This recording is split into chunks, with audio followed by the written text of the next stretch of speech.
This program features live coverage of an African safari and may include animal kills and carcasses. Viewer discretion is advised.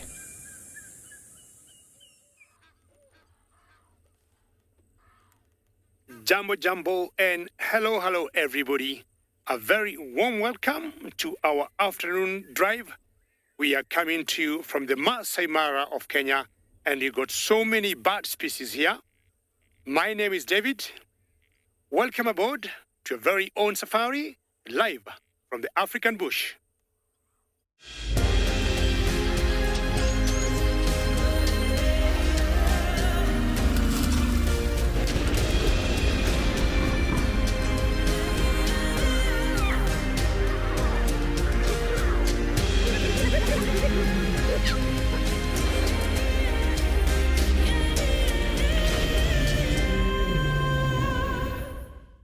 We call these birds here the marabou storks. Sometimes we call them scavengers, but definitely at the moment, they are not scavenging. They are feeding a lot of, or they're getting a lot of food from the water that has collected there, from the rains that we have been receiving here in the Masai Mara. And one more time, it is a very good afternoon to all of you. Welcome to our drive this afternoon from the Masai Mara. My name is David, and on camera with me this afternoon is Bungay. Well, we are live, and we'd like to hear from you. Should you have any questions or comments, please send them through, and you can tweet to us using hashtag WildEarth, or you can use at FC in the channel's comment below. It's a marabou stork right there. A warm afternoon in the Masai Mara, 25 degrees Celsius or 77 degrees Fahrenheit. My big plans this afternoon is to look for some lions somewhere. Hopefully I'll be lucky to get some. And once that happens, I will let you know.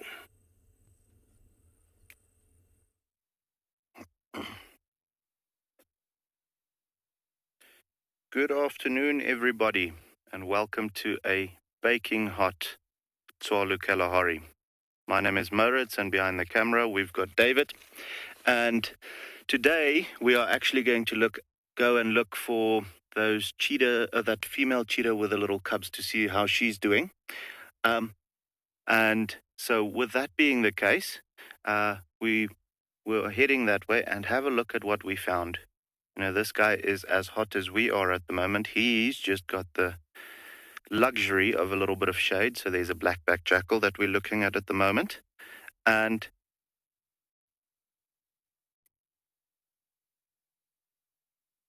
so Ron just had a question, are the jackals related to foxes? And Ron, you're absolutely right. They are all part of the canine family. So foxes, jackals, and then the wild dogs all form part of the canine family. So definitely related to one another. That's why you'll find that jackals and foxes look very much alike. Also more or less the same behavior. There's going to be slight differences that put them apart from the foxes. And it could be something like breeding behavior or just like a foot structure or something like that.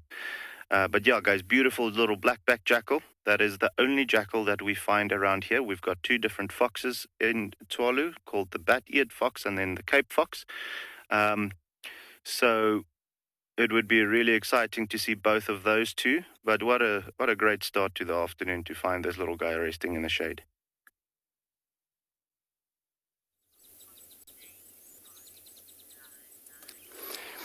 Good afternoon, everyone. Good afternoon here at Djuma Private Game Reserve. Here where now the sky is on the background, even background of that giraffe. It's been showing a lot of beautiful trees and then along the sky on the background. So this is what the beginning of the day looks like it's going to be for the most of the evening today. Giraffe are so beautiful for us today. And I'm Andrew behind the camera, that's BK. So the giraffe just looks like it's going to come down to drink for us. Just going to see how he's going to do it.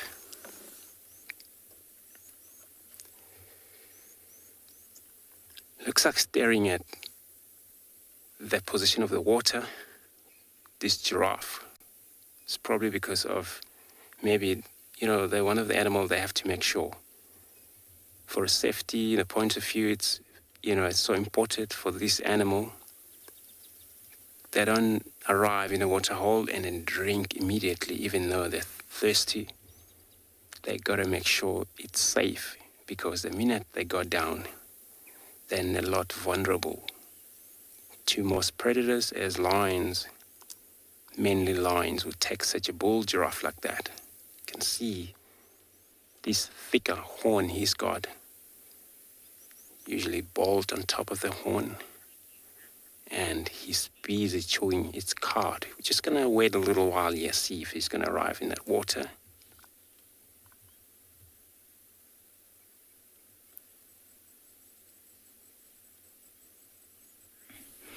Good afternoon and welcome to Ngala. My name is MARNA and with me on the camera is Gert. And we are actually also on our way to a water hole. As you can see, it's quite dry and there's nothing much happening around us at the moment. But I think there might be something around the water hole. It's really, like I said, really, really hot. So hopefully there's some elephants drinking. We might see some hippos, maybe some other general game drinking. So let's see what we can find.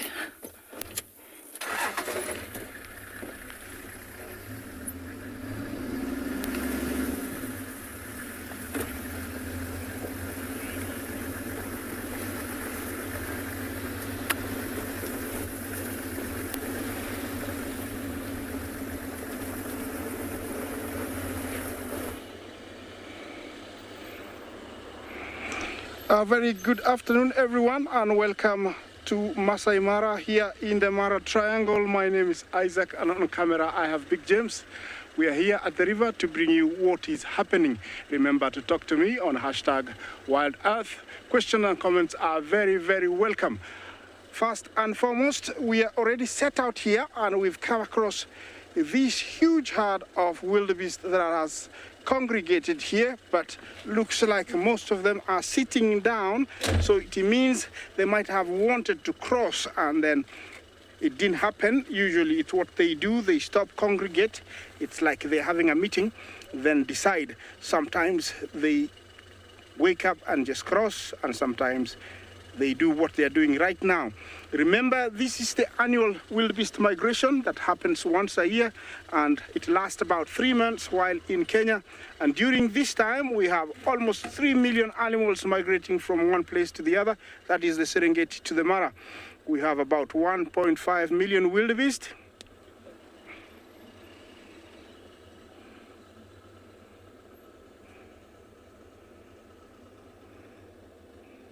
Tim, you say if they could find somewhere calmer to cross? Well, that is not in their minds. That is not in their nature, because they're always, following an ancestral route. So they follow the scent left behind, or they follow the ones that have crossed there before.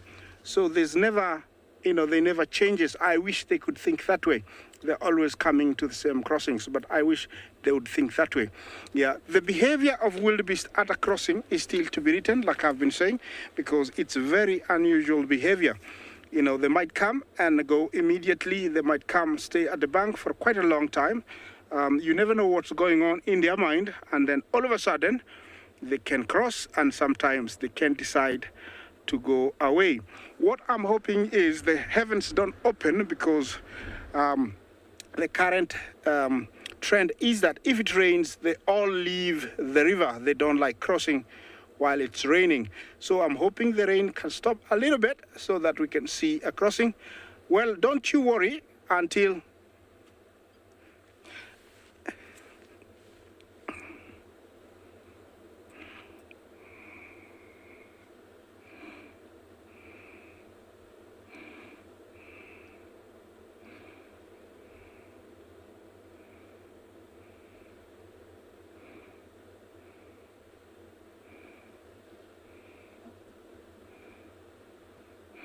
yes, what happens is, so don't you worry, if they leave the river and leave completely and you don't see any, then for sure there will be no crossing. But as long as they are here, you can believe me that they might cross, because their mind is made up when they decide to go. Usually when one hasn't gone in, they will still continue walking around. Like, for example, right now, it's like they have decided where they were pointing is not appropriate. So it looks like they're choosing another spot. I don't know where they'll be going. It is very, very typical for this animal to do this. I was talking about the population of these animals. There is about 1.5 million wildebeest, about 500,000 zebra, and the rest is a mixture of eland, topi, Thompson's gazelle, and nomadic lions, leopards, cheetahs, wild dogs. All those follow these animals to come here. And you see that little guy with the sharp, straight horns. He might be doing his first migration up here. They're usually born in the months of February, March, and so they make it their first journey here. And some of them are weaned while crossing the river. So it actually plays a very big role. Apart from cutting down on the numbers, sometimes it weans some calves from their mothers, or their mothers from their calves. And remember, while they're here also, after feeding on the highly nutritious red oat grass, females come into season. So most of them right now are carrying a young one. So weaning a young one is also appropriate. We have seen quite a good number of zebras cross, but here we do have a good number. Yeah, the river is roaring today and raging. We've had lots and lots of rain. So it's slightly higher, and it can be very, very interesting. I'm holding on to this location because it might get interesting, and I don't want to miss anything.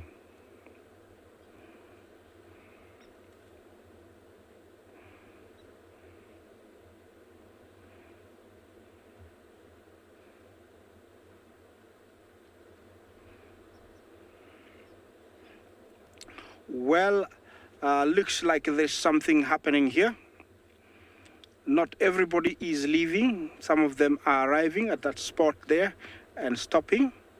There is a multiple crossings along where I am, and they might decide to use any. There is quite a good number of them.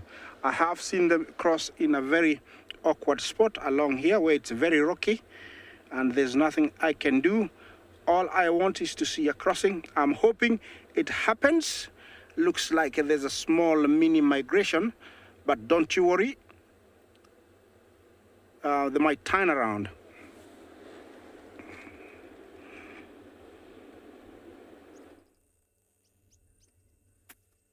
Well, Isaac knows so well the best thing to do is to be patient where he is. I suggest maybe drive forward a little bit. I have seen a hippo here, and it's just hiding in the bushes. Just 1 minute. Are you happy there, Bungay? Okay. Now, this hippo must have come from the same river where Isaac is sitting, and it's not unusual to see hippos coming out of the water when the temperatures drop. Oop, something must have spoken there. I guess they are those ox pickers on her back. I would say more of his back than her back. Normally, females do not come out of the water on their own in general, as much as I'm sure there could be exceptions, but in general, it's the bulls that will come out of the water.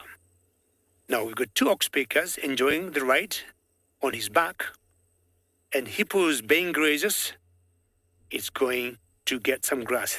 The grass there, it's a very tough grass that we call elephant grass, and you notice he keeps moving and he's not stopping to eat it because it's not very palatable.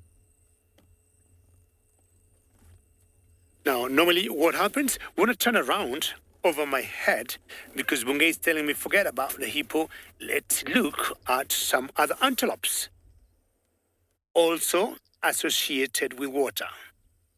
I'm saying associated with water because we call them waterbucks. Waterbucks because in general they are always near water. And you can see is a whole mixed group there of young males and the females. They're all looking at the hippo because I think they're surprised to see the hippo outside here. Well, I'll move on and hopefully get some lions ahead.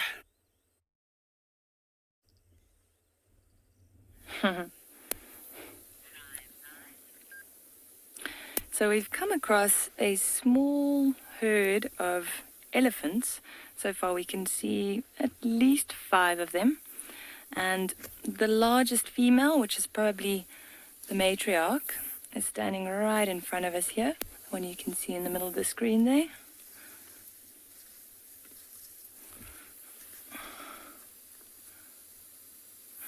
Most of them just resting in the shade. It is quite hot. It's about 27 degrees this afternoon, degrees Celsius. She's been feeding on these bush willow branches and now she's getting some grass there.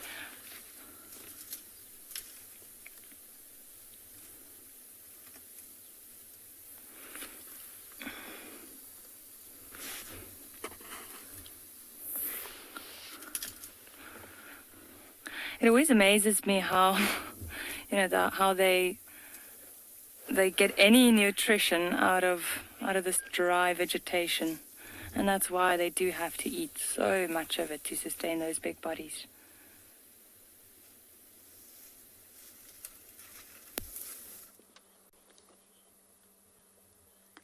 Now, if you have ever wondered what a relaxed reptile looks like, this is it.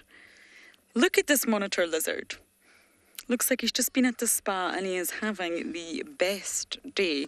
Thoroughly enjoying the sun, of course, because reptiles do. They need the sun for energy. My name is Lauren. I do have Theo on camera. And we've just spotted, this is a leadwood tree here, and we've just spotted this lizard. Now, I thought it would have been a rock monitor. But in fact, when I look through my binoculars and the camera, I think it is a water monitor after all. They are different. They have different shaped heads, and the rock monitors do tend to be a little bit bigger than the water monitors. They're obviously both monitor lizards, but they're different species, and they do look different. But I think just closely looking at this one's head, it's a water monitor after all. So reptiles are what we call ectothermic, cold-blooded. In order to get energy, they need to bask in the sun like this. And this reptile just looks unbelievably comfortable. I'm rather jealous. I just want to quickly show you in my book, if that's okay, Theo. Just to give you an idea of how similar they are, but how they are also different. This one first. No, Reggie, they do not change colour, I'm afraid. So this is a water monitor. I'm just going to quickly show you that, and then I'll come to your question, Reggie. And you see how it's got quite a pointy snout there. And if you look at the mottled coloration, then we're going to switch over to show you the rock monitor quickly. And you'll see it's not got a pointy snout. It's got a very bulbous, round, quite a heavy head. And if you look, it's not quite so mottled. So we're definitely looking at a water monitor. And to go back to your question, Reggie, no, they don't change colour. Sometimes with reptiles, because they do rely on the sun, they can lighten and darken marginally when they're warm and when they're cold, but not like chameleons. Chameleons have very specialised cells, chromatophores, which allows the skin cells to change colour. And in chameleons, it's based on hormonal control. The chameleon is trying to express its mood. So chameleons are already camouflaged. They're green. They blend into the vegetation absolutely perfectly. They don't need to change colour to camouflage. That's a bit of a myth. They're changing colour to express their mood. Are they breeding? Are they angry? Are they scared? That's why chameleons will change colour. And it's a lot slower than people think because it's through hormones. The hormones need to go into the bloodstream. The bloodstream makes its, well, the blood makes its way around the body and sends a signal to the chromatophores. Whereas if you think of octopus, they are completely different. Their chromatophores change colour instantly, almost in a fraction of seconds from neural control. So it's done by neurons firing in the brain.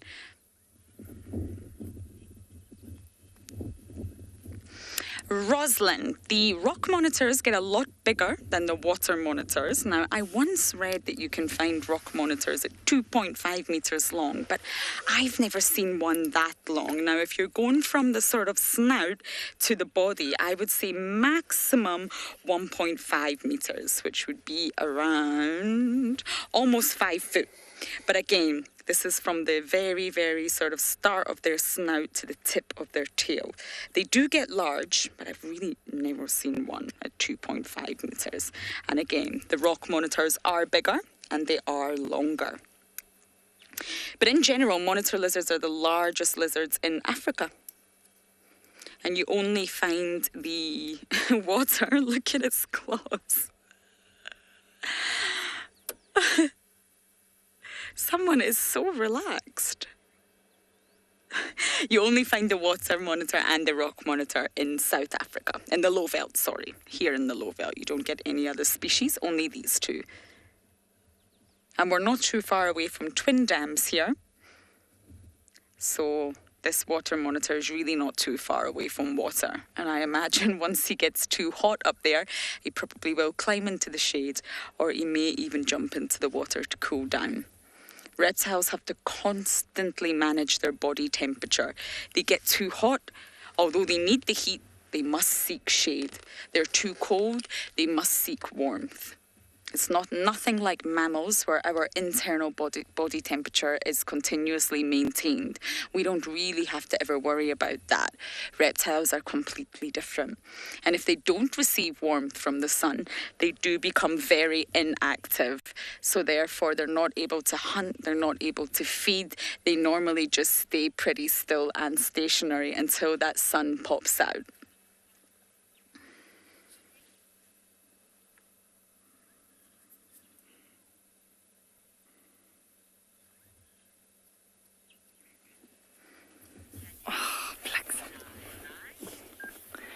So we're still with this herd of elephants, and we've just been watching this calf feeding on a termite mound here.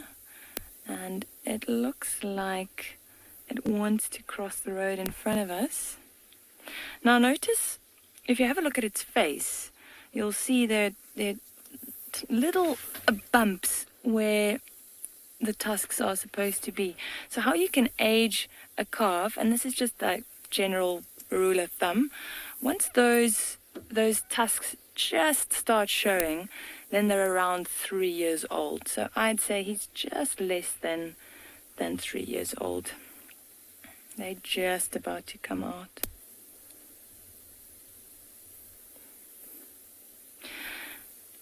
That's the coloration and how well they blend in with these brown trees this time of year.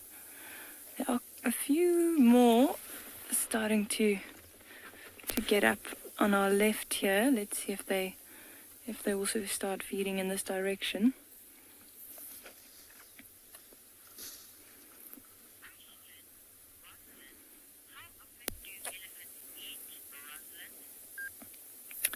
Rosalind, how often do elephants eat?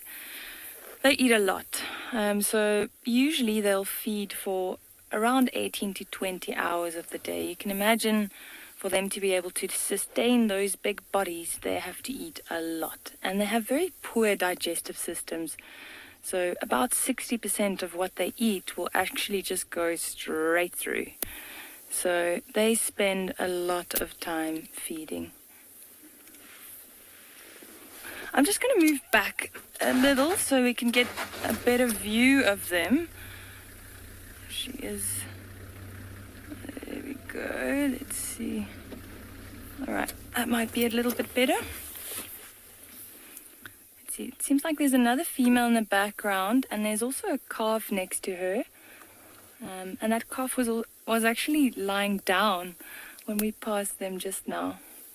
So because they're on their feet for so long, you'll often find them resting in the hotter hours of the day.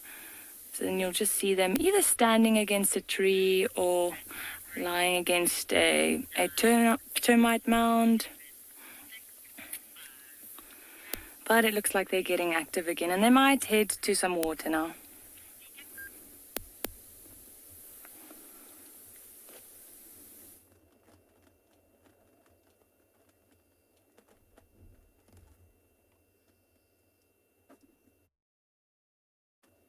Well, the elephants in the southern part of Africa and in East Africa are the same species.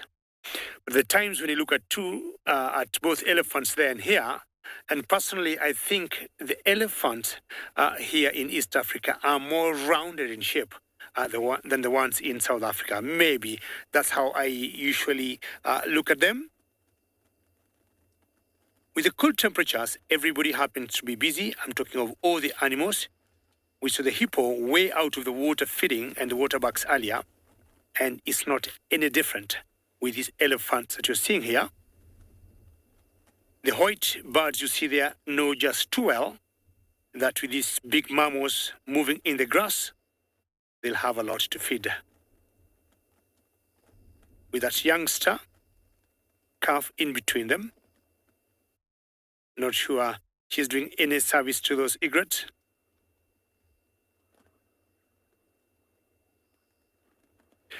Daniel, I think anything after 6 years going upwards, calves may even by that time they're not suckling and they're not considered calves anymore.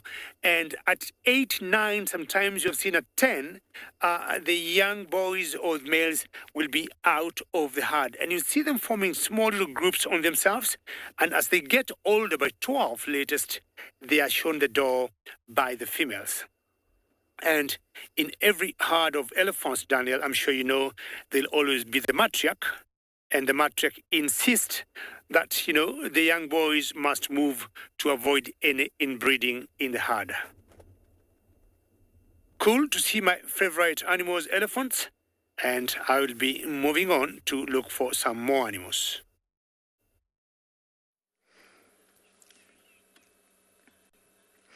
We haven't moved, we moved 1 meter. We're now looking at the other side of the road in this jackalberry where our usual tree agama sits. We see this tree agama almost every day. This is a female.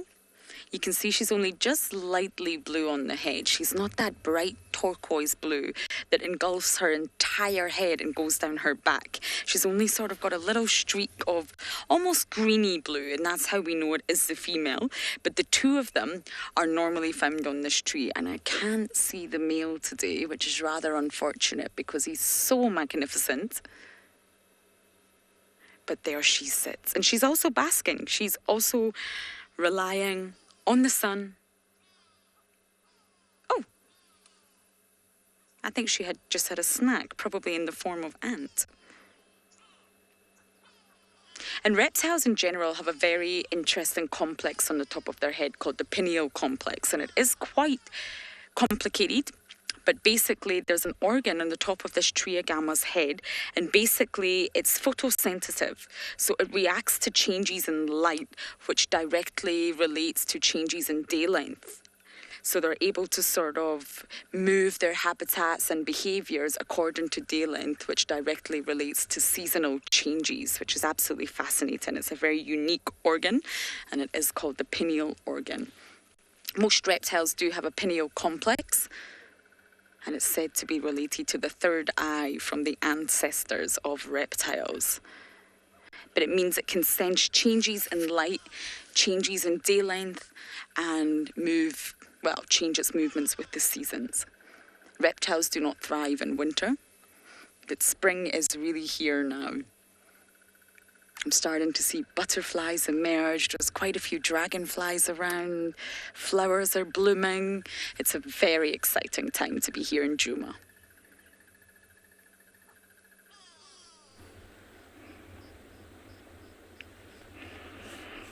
My wildebeest have decided to leave the river for reason unknown.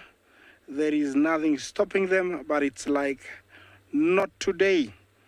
But for me, I know it's not over until it's over for wildebeest. They can decide to turn around, and things can change very, very fast.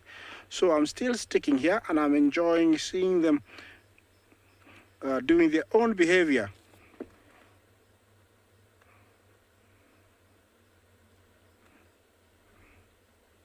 Chevy, thank you for your question. You ask if each herd stick to their own group every year.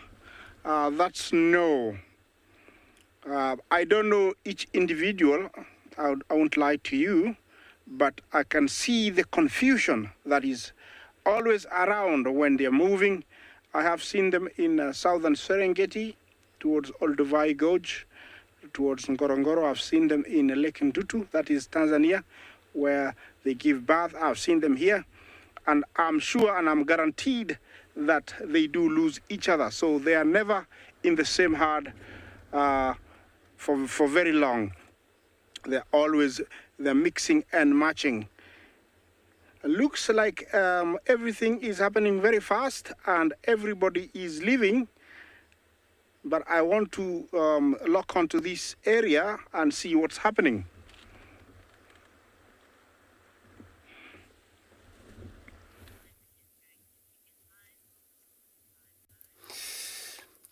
Back is in this beautiful male impala. Looks like they hold his high rim. He's right in front of him. Now we just spot him right in this open area, but we were fortunate enough to drive this road because we lost our poor bull giraffe, went into the thicket. So we thought we could drive around, hopefully we meet him again, but this is impala. Impala, they are general antelope out here. We don't have a springbok, but the impala, of course, it's a beautiful looking animal. Females, no horn, not like a springbok where male and a female also grow horn, but with these, only males that grow horn. As we start with him, we already have a look at him. The whole high rim looks like they're interested in entering a thicket, but it's great because then the male is in an open anyway. If anything is right behind them, male will first spot it and give alarm call for the rest to be well alert and well aware of the danger that could be around. Remember, when they spot the danger, they blow their nostrils hard that you could hear from the distances. But that is a safety, a warning, which means any of the other antelope that are around here, the different species now, they need to pay a lot of attention to that because also they're on the same menu as these impalas, which means they also have to look out for that alarm call, what that could be.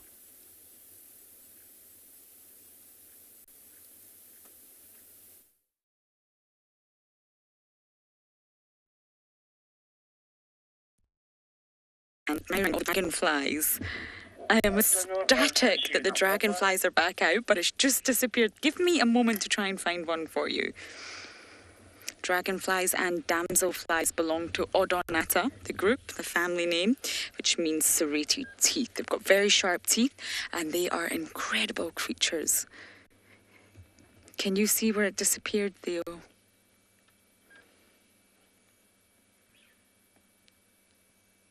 Neither can I.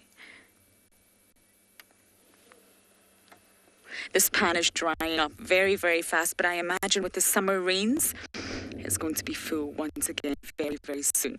There'll be dragonflies galore, and the weavers will come. We'll just give you a look at this tree that used to be filled with weavers' nests. And you can see it looks rather sad, rather empty. Most of them have just biodegraded themselves or fallen off into the water. But once again, with the onset of summer, the weavers will come, and this entire mini habitat, this entire little ecosystem here will transform into something really magnificent.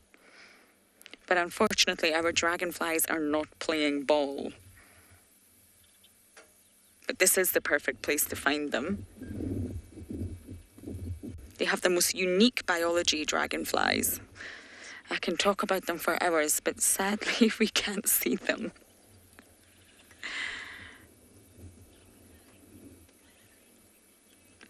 This little pan will also be home to many, many frogs as well, especially the bullfrogs. I cannot wait.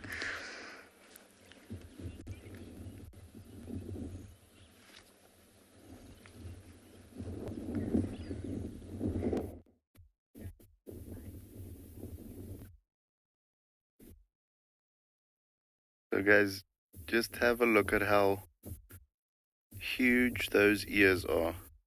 We've got a little steenbokkie lying in the shade of one of those blackthorns over there.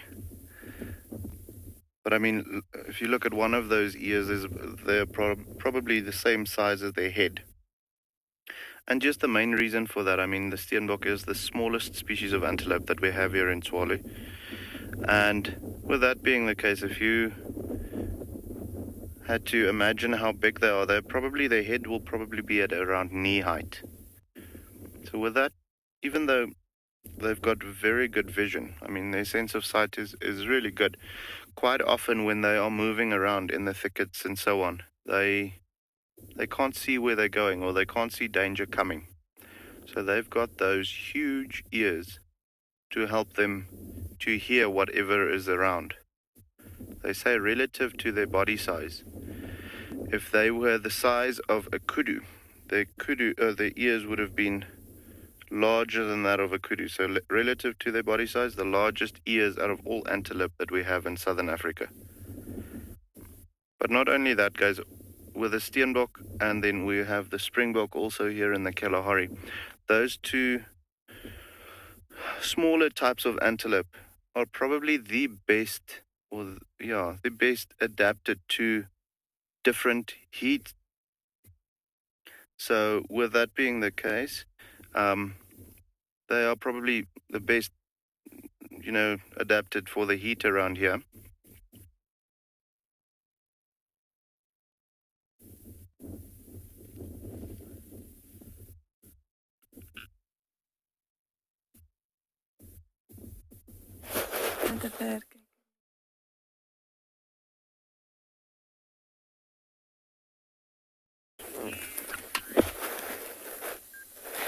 So we've realized that we were actually surrounded by elephants and that we're just going to have to wait it out. And whilst looking at all the animals around us, we noticed that there was a cow with quite an abnormal tusk. So it looks like the one side has been broken off and the other side has actually grown off to the side. Now, we've been watching her feed, and it's quite interesting to see how she hooks the branches just to pull them closer, to break them off. And females in general, it's a cow, and they don't use their tusks to fight like the bulls. So generally they'll use those tusks to dig for tubers, or just to help them feed. So I'd be very interested to see how she digs with that tusk that's off to the side.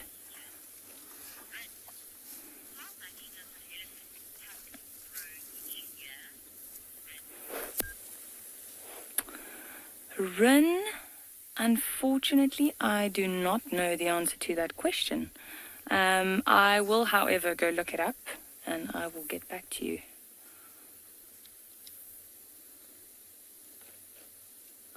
But she has that tusk that she does have, the one she has, is quite long for a female. Usually the females have longer, thinner tusks compared to the bulls that have thicker tusks.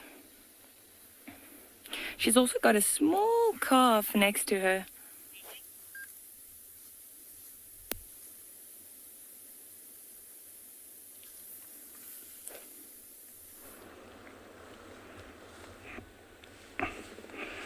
Yes, I'm watching this crocodile, and looks like he might have taken a fish a while ago. Too much information because it's not happening, but he's one of the big ones that I've seen in this section of the river, and looks like he's very determined to stay in that position, hoping that, the zebra or wildebeest will cross, because most of the others, I've seen them outside, either basking or just resting on the banks. But this guy has been here. I saw him this morning, and I think he's the same guy, who's here. He like that section of the river. Remember, this is the famous Nile crocodile, the supreme predator of these waters. They roam all the lake and rivers in Africa. Oh, there we go, my two hippos from this morning. they are still in the same spot. So I would assume the farthest to the left is the male who's stopping the female from passing. Yeah. Sorry, crocodile, I have to not to talk about you a little bit.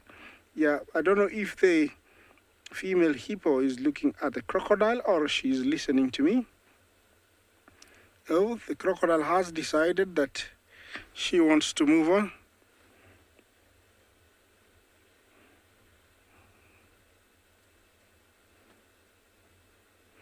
Is that Station or Jason? You ask if they're always hungry. Mostly they are hungry before the migration, but right now I would think they are not as hungry. But what happens is the predatory behavior kicks in, and so when they see anything in water, they'll want to, kill it, and that's what drives them to kill. And then you see them holding on to the carcass using their strong jaws for a very long time, and sometimes after a while releasing it, and so it gets washed downstream. So they are not always, but the predatory instincts, drives them to kill even when they're not hungry. Right now, I don't think there's any crocodile that's very hungry, because since the end of July, we've had lots and lots of wildebeest zebra cross here, and many of them have been killed, but there is still enough to keep crossing. Oh, that's another monster. These are the big crocodiles of this river. They're always here, and I'm sure some of these big guys are very experienced and they've seen very, very many migrations, and so they are always here waiting for that return of the wildebeest. My wildebeest have left the river completely. You will not believe what I'm seeing. A while ago there was hundreds.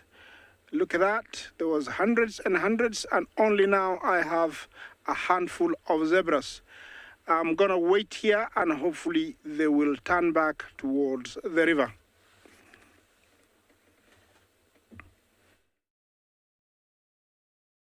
Yeah, it's that simple, Isaac. Stay there, stay put, don't go anywhere.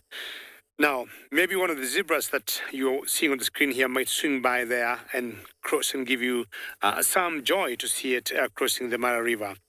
One of the tallest, I would say rather, the tallest animal we got in the whole world, not only here in Africa, it is the giraffe. This particular species here is the Maasai giraffe. And what I want you to note is, look at the height of that tree in relationship to the leaves he's reaching at. I have observed him carefully and noticed, or have known or deduced it is a male. And they have this advantage of reaching very, very on the top canopy of most trees here. It's only the giraffes that have that advantage of trimming these trees. Julia, that's a great comment, and you're saying such a lovely giraffe, and perfect weather, Julia. And when you see him walking, ambling in, how he dwarfs the zebras, and he is making the zebras to look like the Thompson gazelles. Julia, I believe in the Thompson gazelles. But if you contrast the sizes of this particular bull here walking and the zebras looks like babies. Two legs of one side majestically moving together. Most animals do that, but I think it's more defined in the giraffes. And we call that ambling. And being a male, he could be there on his own. Maybe he's going to the next tree. And somehow they always shape these trees here, and they remain flat on top by eating the very top leaves. I'll just wait a few more minutes and see where he's going, or if he's going to stop and feed on another balanite tree. She's talking. I've not heard anything.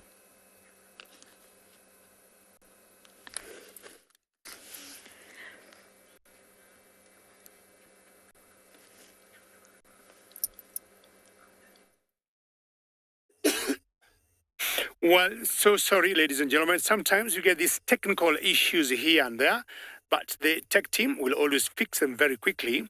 As I just told you a few seconds ago, I was to wait here and I have not left this spot because I want to find out where this bull giraffe is going. Apart from enjoying how it is walking, look at that scenery. The typical savanna, very iconic habitat of the Masai Mara, with scattered trees, one tree here, one tree there. And most of these trees here are what we call the balanites. Are you going to stop there or are you going to pass that one too? No, he knows exactly which one he's going for. If you look at the grass ahead of him, that particular patch is a bit green and it always have a little swamp there. Maybe he's going for a drink after a lot of eating this afternoon. Apart from the zebras you saw there, there's no other sign of any other species of animal. When the zebras and the wildebeest may migrate, giraffes do not.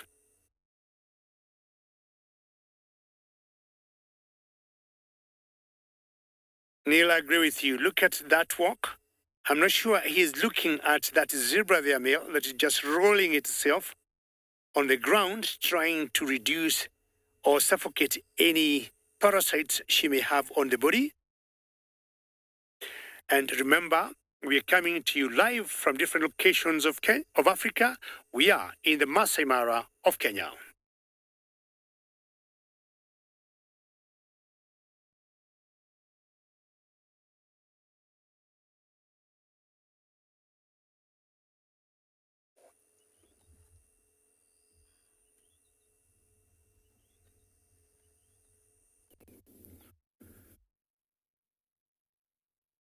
Yeah, guys, that's the one, advantage of doing this from the comfort of your couch back home is you can be in 5 or 6 places all at the same time, seeing all the highlights that we see. And speaking about highlights, have a look at what we are looking at the moment. It's not just a bush. If you have a close look, I know it's a difficult one at the moment, but right in there, I'm not seeing the movement at the moment, but right in there is a mother cheetah with 3 tiny cubs. This is the one that we've been seeing since Saturday. This is the 3rd time that we see them now. So they're about, comfortably 3 weeks old. There you can see the one head popping up. Look at that.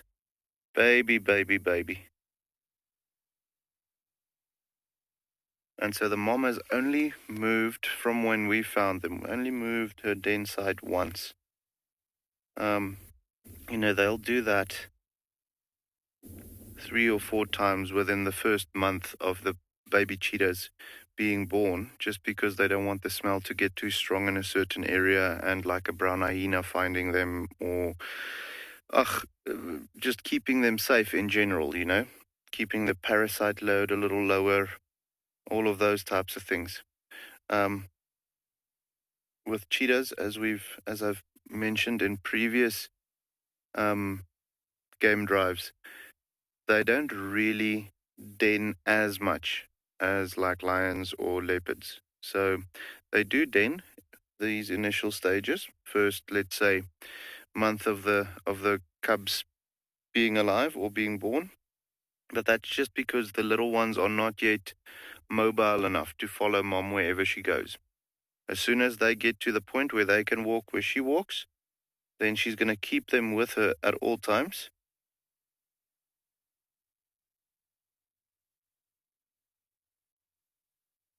Yeah, we just had a comment from Jia Watcha. She's so well hidden, and absolutely, I'm very impressed with this female's ability to choose the perfect den spot. And the previous time I actually told David that I don't like it because it's too good.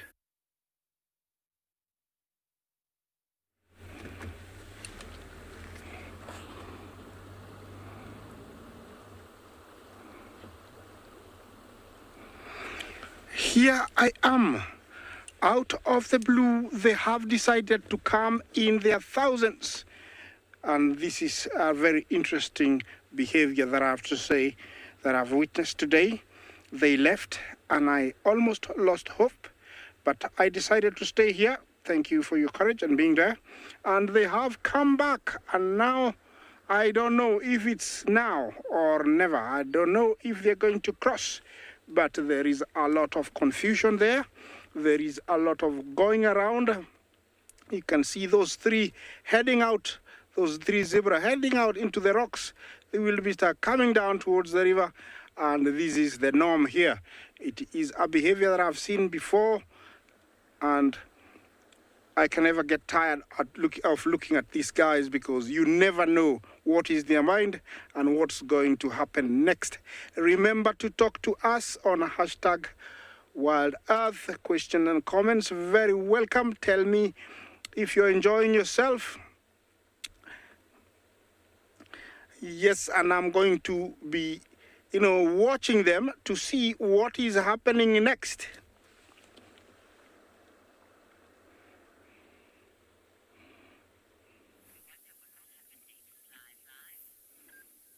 So we've also arrived at the water hole at least, and we found a battalier eagle on the edge of the water having a drink. How special is that?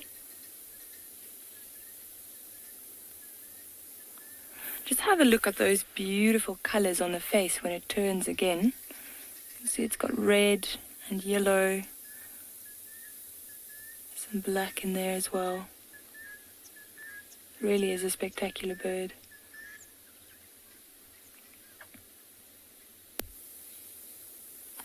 And when they're sitting like this, you can actually tell if it's the male or the female. So you notice that there is like that brownish cream bar almost on the shoulder, which tells us it's a male. If it was a female, she'd have a white stripe below that as well. So this is a male battalier.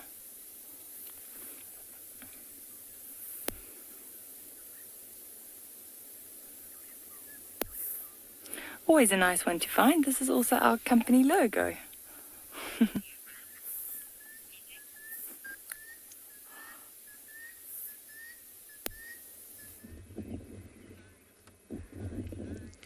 Battaliers are one of my favorite birds, actually, but we're at one of my favorite dams, that is Chitwa Dam, and we're just admiring the hippos. You've always got to check in that big bloat of hippos that resides at Chitwa Dam. And it changes in numbers. There'll be different harems within the sort of dam. And depending on the water volume, which is directly related to the season, will depend on exactly how many hippos you find. Every sort of environment in the ecosystem, including water bodies, has their own carrying capacity. A certain number of, the maximum number of animals that it can hold. If it goes above that, things start to go out of balance. And that can happen within a water body, especially with hippos. Once there's too many, it can have a knock-on effect on the rest of the ecosystem. Good day, sir. No, we're not talking today. We want to be under the water, which is exactly where I'd love to be. It's a very hot day. You tend to find in winter the hippos are out of the water more often, and in the summer they're in the water more often to try and cool down a little bit from the sun. They're actually nocturnal. Many people don't realize that, but hippos are classified as primarily nocturnal because during the day they're just resting. They do all of their feeding and other activities at nighttime. Daytime is just for relaxing, which is what this sort of group of hippos are doing right now. There's probably one bull, many females, and some youngsters. What another fantastic drive. Coming to you live from so many different locations is such a privilege. And you can keep watching the show. It doesn't end here. We've got another 2 hours to go, so you can still stay on board.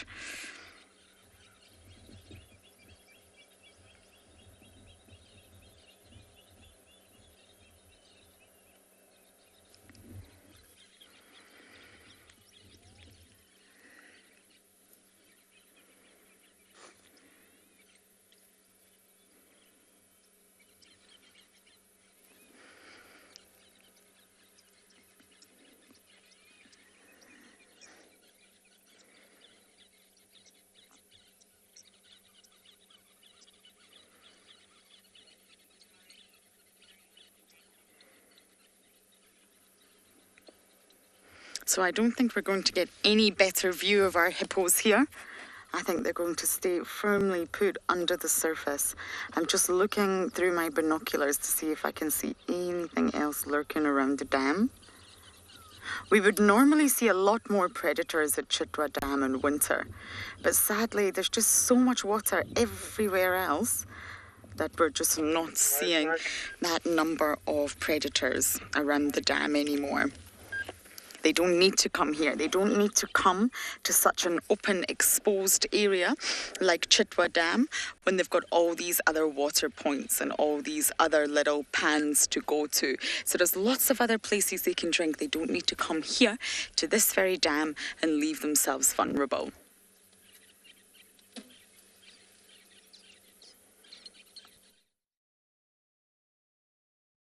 That's very correct, Lauren. I have moved on, left the elephants I had earlier, and I found this one huge bull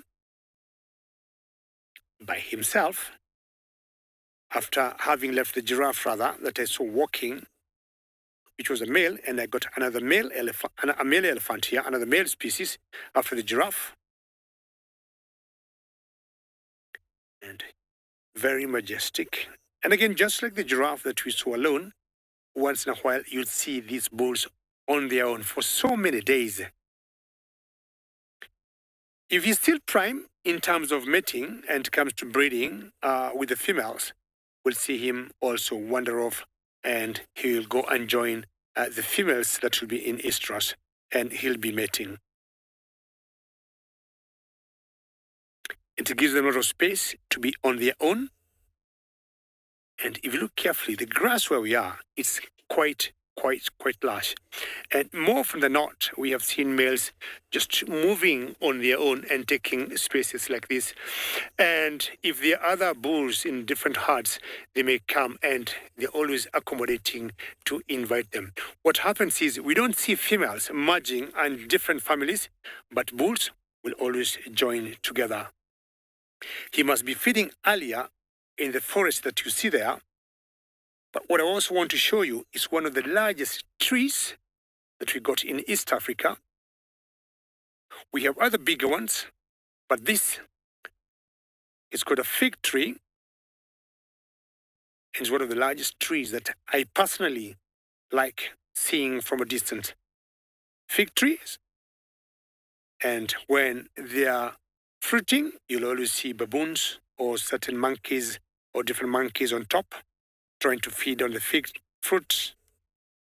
They make very good shade, very solid, and they remind me of the baobab trees. Baobab trees are different trees that we also have here in East Africa that are equally huge, almost to that size, but I would say slightly bit larger. That is a beautiful scenery, and I want to spend a few more minutes here with this big elephant bull.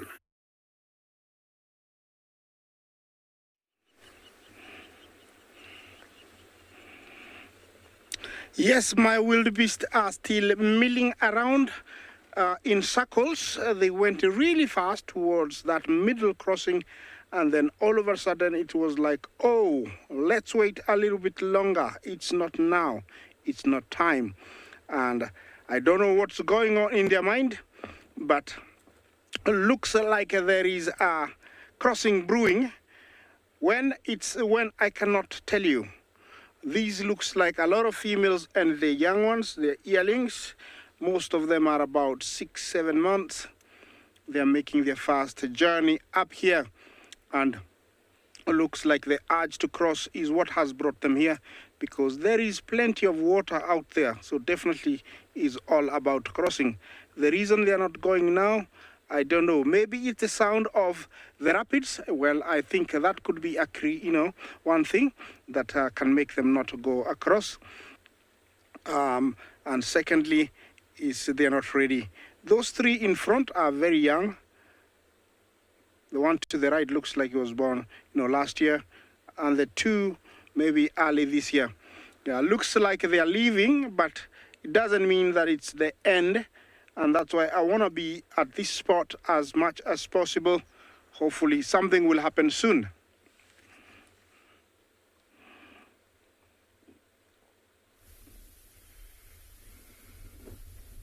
Good afternoon and welcome to andBeyond Phinda Private Game Reserve, everyone. Finally, we've managed, after some technical difficulties, to find some signal and managed to find an animal to show you.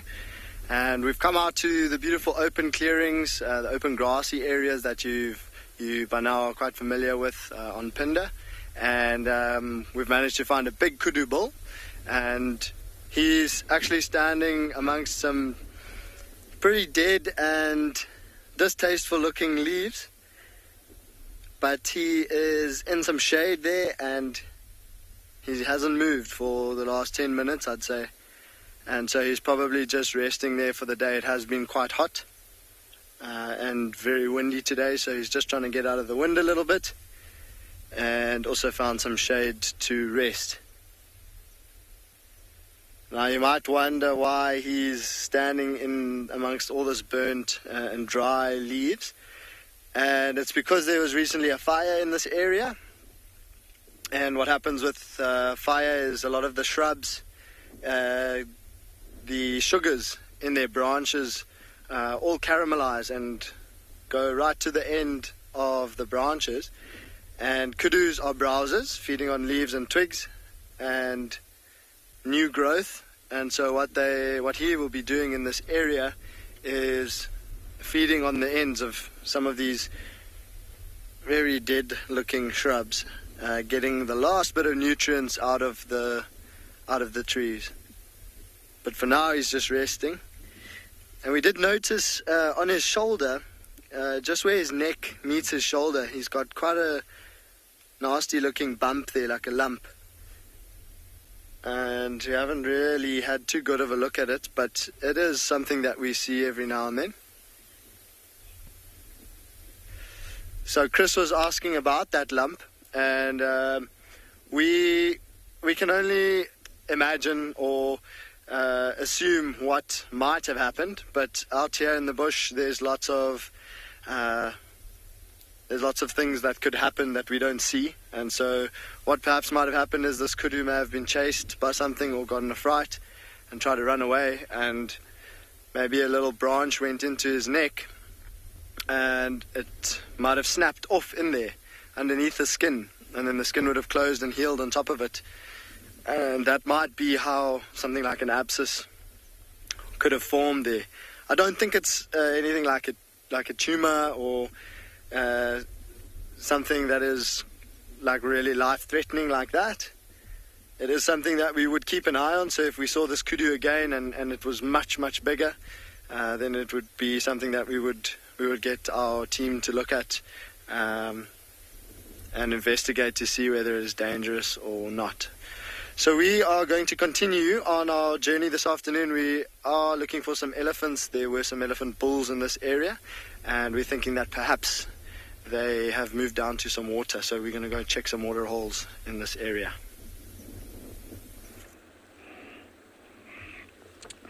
My wildebeest are showing some very, very, very interesting behavior. Look at this.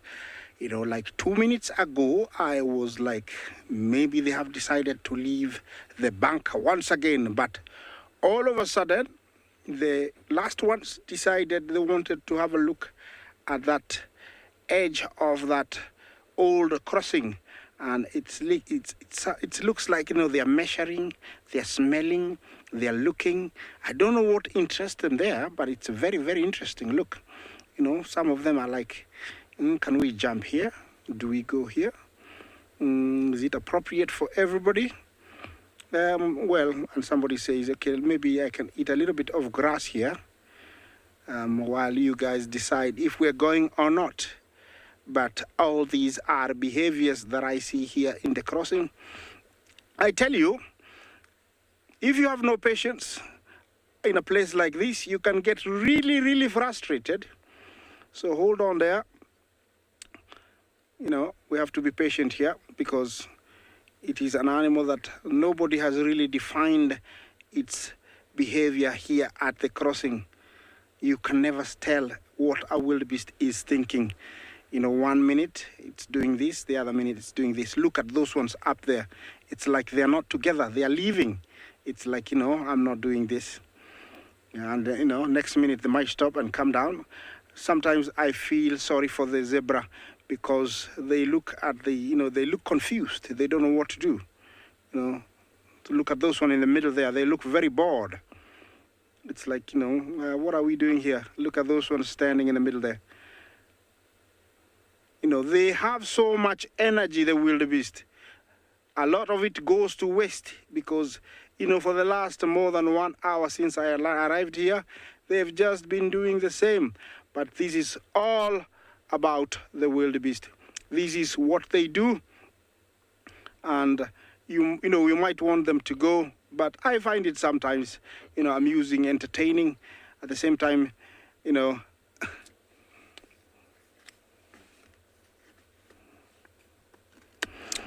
Janet, yeah, interesting. You know, you ask me, you know, when do they decide to cross the river? It's a question I cannot be exact, you know, with an answer because when they go, they go. When one goes down, walks in the water and decide to go across, everybody goes across. But it's not always guaranteed that all of them will follow, because I've seen 5 cross and everybody else goes back.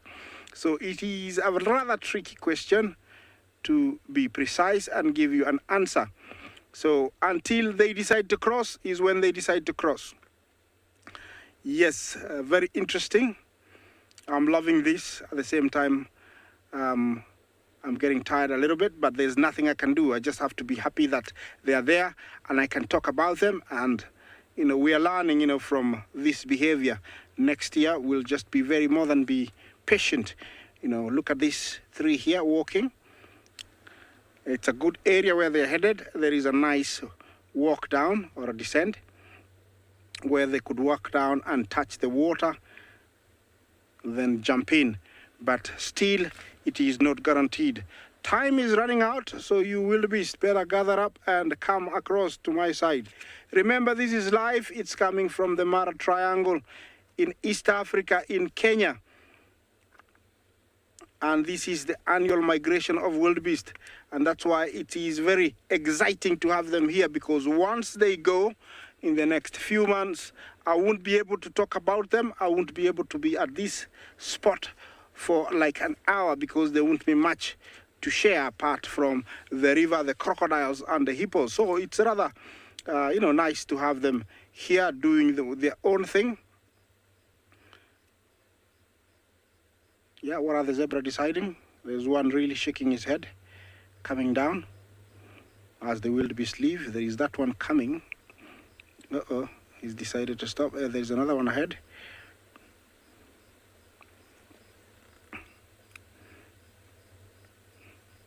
Yeah, there is confusion. Yeah, you can never tell who's going to be the first one to go in.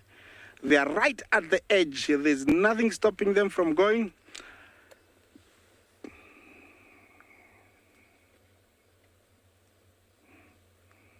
Jane, thank you for your question. You asked me why we don't see Thompson's gazelle crossing. They haven't come to this point yet. They do cross, but I haven't seen them here. But when they come, we'll be able to see. I think it's the timing. They either cross too early, we didn't see them. You know, when I say early, maybe very early in July or late July.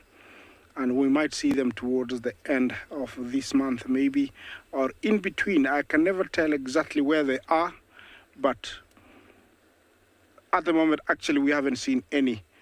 Hopefully they will be crossing, before all the animals go back, but usually they are amongst what we call the body, because with the migration there is what we call the head.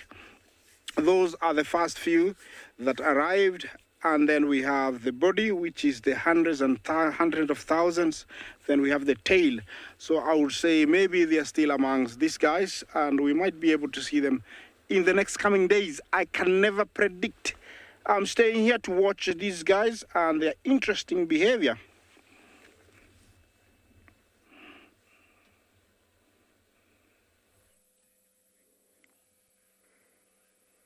Talking of arrival, I have my favorite species of butterfly, and I'm going to put Theo through his paces to see if he can track this animal. It's not going to be easy because it's not settling.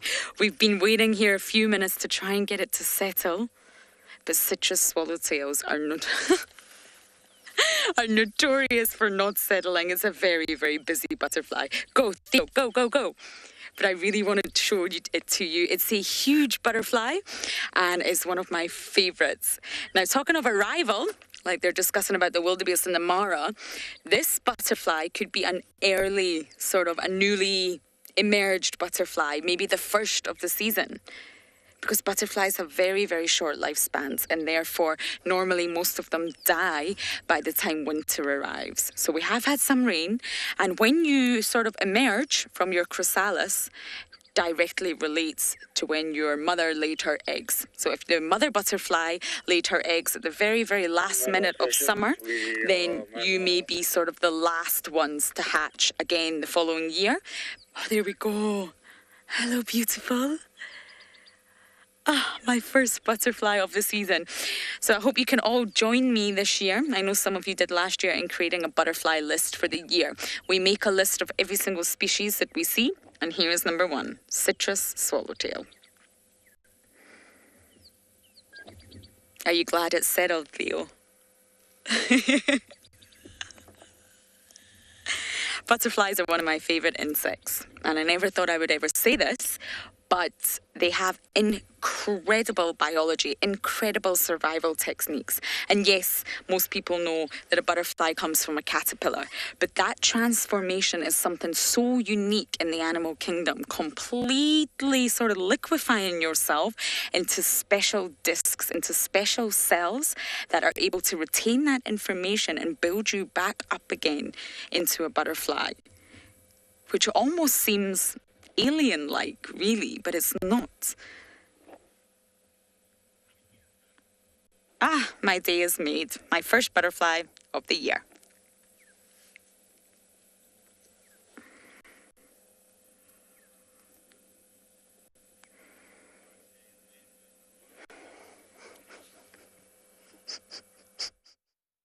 They'll move over that road. Alrighty, guys, we've got 3 ostriches here. A male in the front and then 2 females. Those 2 are that's on screen right now in the back. But just an interesting thing that I want to tell you about these guys is, out here in the Kalahari, we've got another species of animal or scavenger that's called the brown hyena. It's something that we don't see often. They're mostly nocturnal and very shy. And for the ostriches, or for their eggs more specifically, the brown hyena is probably the greatest threat that they've got around here. Purely because they've got that strong jaw. Now with brown hyenas, they have very much the same social structure as a spotted hyena. However, there's one big difference, and what that is when they go out at night. So they'll live in a clan, but then when they go out at night, they exclusively go out by themselves. So you don't find them hunting and, chasing lions off kills and all of those things like you'd find with the spotted hyenas.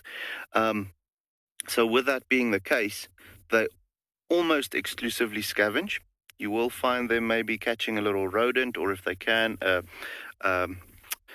scrub hare or something like that. But with them scavenging almost completely, when they come across a nest of an ostrich, the ostrich isn't really brave enough to keep them by themselves, so they eat quite a lot of the eggs of the ostrich.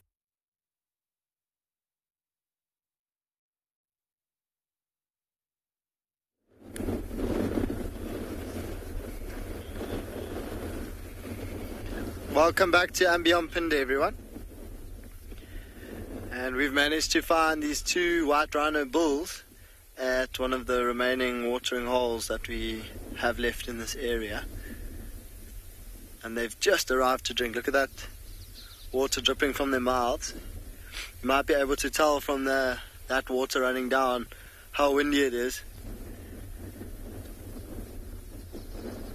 And it seems like today they were down in a low-lying area because we haven't seen many rhinos today, and perhaps they were down there trying to get out of the wind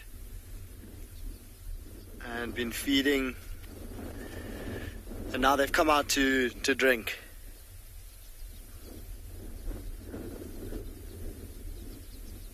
Oh, we've just heard a kudu alarm call, which is definitely something that we will investigate, but we're going to sit with these rhinos and watch for a little bit. It looks like 2 bulls, and that would mean, because we watched them coming from quite a distance away, and they walked the whole way together, so I assume they've been moving together for quite a while, and that is just because white rhinos can be a lot more social, so they like to have other white rhinos around them, except for when they actually become a dominant bull, then they establish a territory. So these 2 might just be moving together just as a sense of comfort as they learn their surroundings and they try to find a territory or an area to mark as their territory.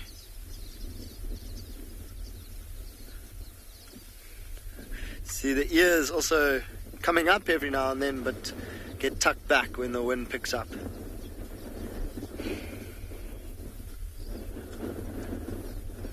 So Rochelle is asking, how much water do rhinos need to drink daily?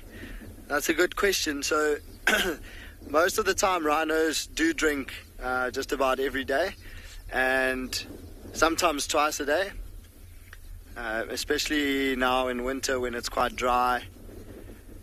And it's somewhere between 20-25 liters of water a day that they will come and slurp up, maybe in 2 intervals, especially in winter when there's not a lot of moisture in the grass that they're eating.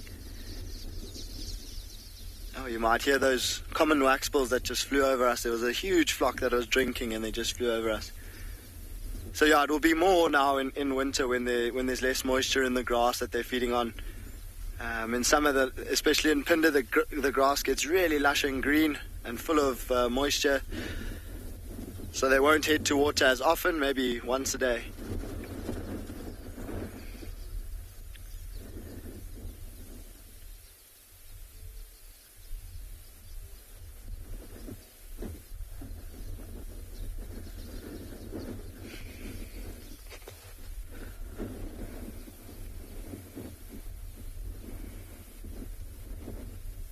For anyone that's watching that doesn't know, these are 2 white rhinos. Just on a few features like the broad square mouth and the long 45-degree angled head, and that 2 bumps on the back. We're going to sit with these rhinos for a little bit longer, watch them drinking.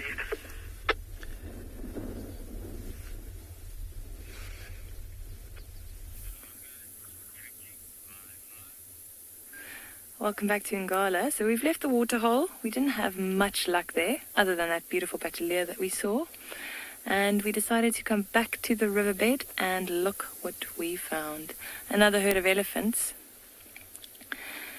And if you look closely, you'll actually notice that they are drinking.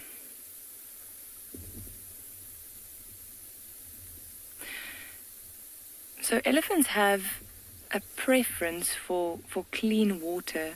So a lot of the times we actually just passed quite a dirty puddle, And all around the puddle, you could see big holes where elephants had dug for clean water. And you can actually see this young bull digging there for water, using his foot to dig.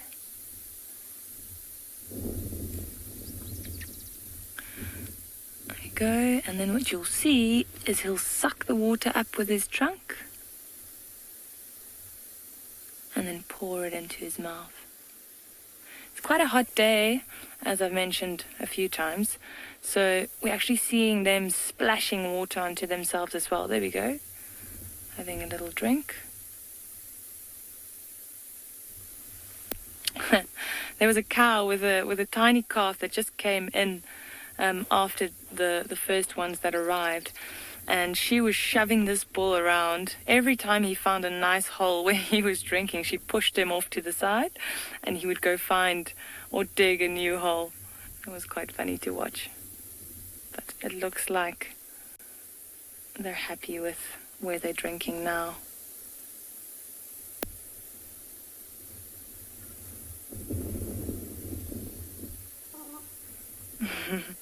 Little hoot.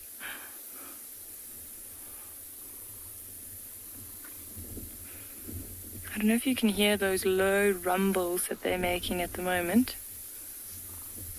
Just a form of communication. That's, the cow's kind of pushing the youngster around. Some of these holes are really, really deep.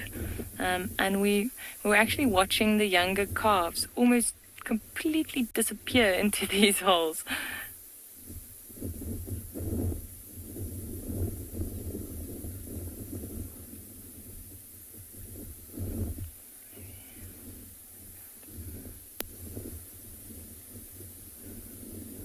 Very peaceful.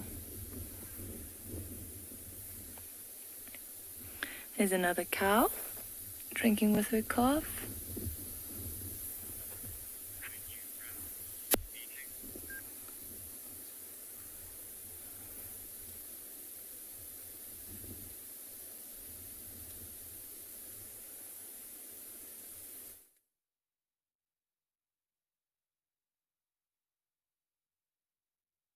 So guys, this is not something we get to see often out here.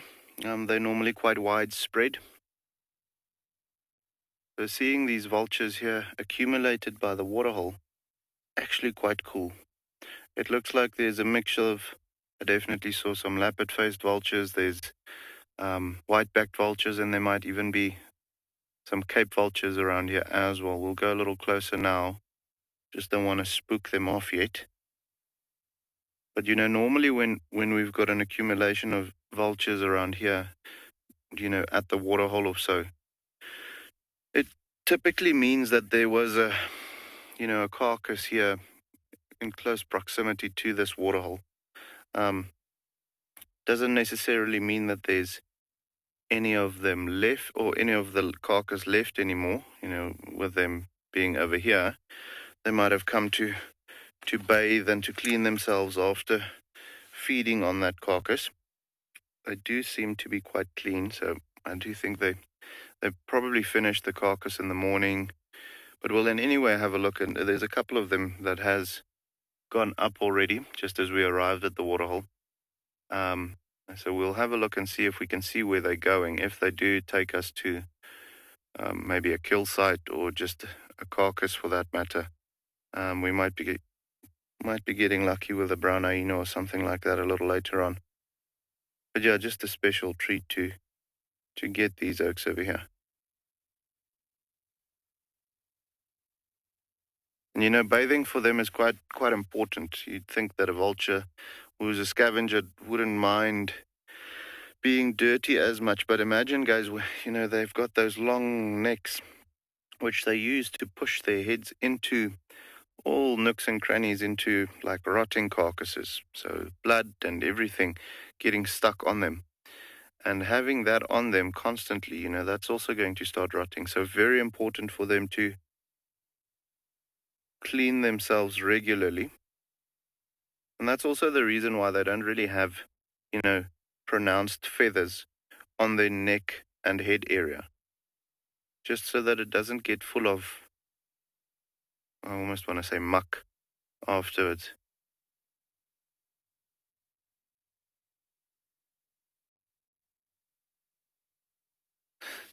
Yeah, we just had a comment from Danger Girl that it's a secret meeting for these vultures. Absolutely. It would seem like it. I love when the vultures have secret meetings like this, because then normally we know that we're in business. When there's maybe a kill somewhere or so, a cheetah that took down a gemsbok, or a lion that took down an eland or something like that. So always a good type of meeting when the vultures are having a secret meeting. But yeah, guys, just to come back to the neck and head area, very important for them not to have prominent feathers on there, just so that it doesn't get stuck, all the blood and little pieces of meat get stuck on that.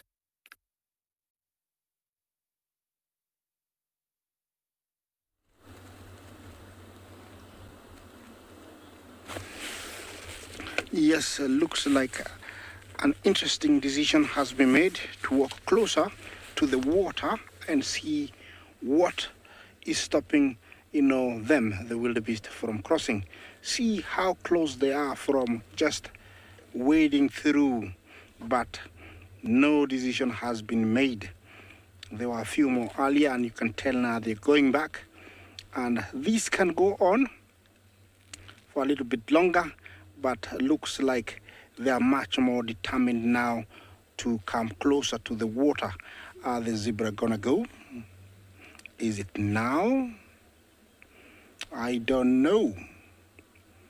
Yeah, is it now? Is it gonna happen? Okay, come on, zebra. You were just about to go.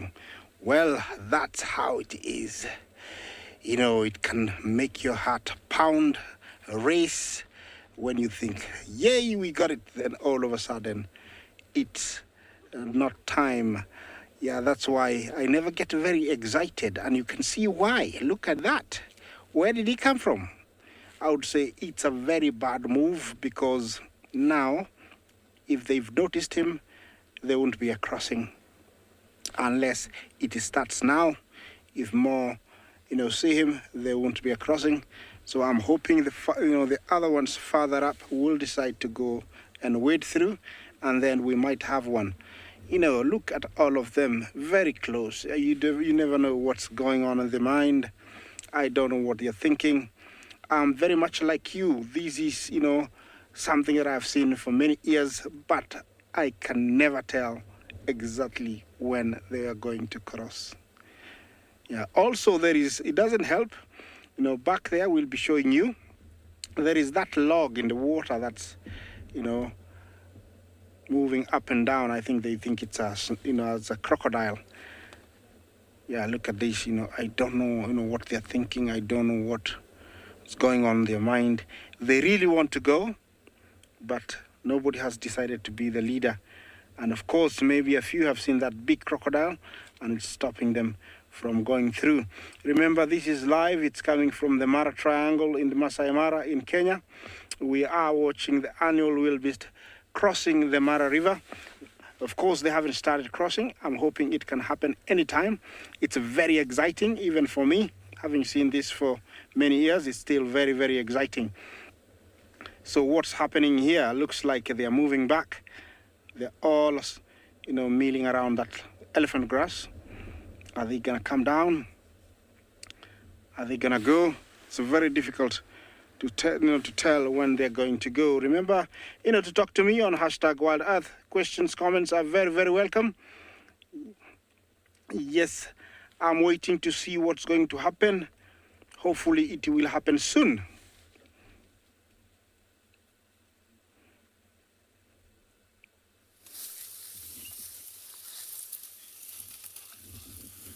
Beautiful. He's just, found this beautiful herd of elephants just close to us. How beautiful it is. Looks like all mixed here, what I've seen. Looks like 3 bulls that I've seen so far, the bigger one. If you look past that young one, further away there, you see that male with these beautiful thicker tuskers.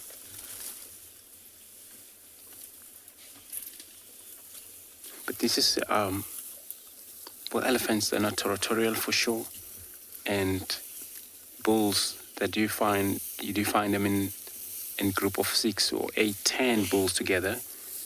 It only works with who dominate. But at the same time, being for them in this group, it's just because of forage, finally they all just approach. It's not a problem for them to join the herd, all of them. But sometimes the females don't really appreciate having males with them. Especially this young male that just turned 16 years, 16, 14 years. Those are the ones that sometimes they give a lot of a problem, hard time. Give a lot of a time to those young males. Those are just born after. So for that, their mother have to turn around and yell at them, push them away, this young male. But it could be that, yes,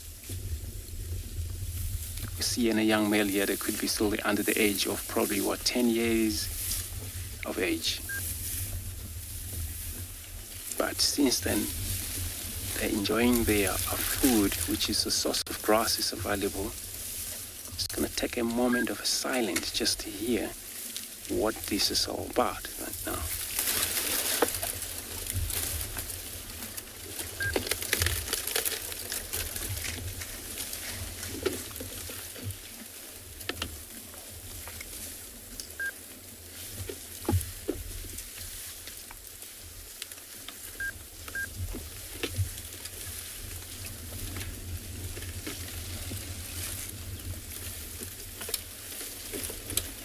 Hey man, want to know what is the difference between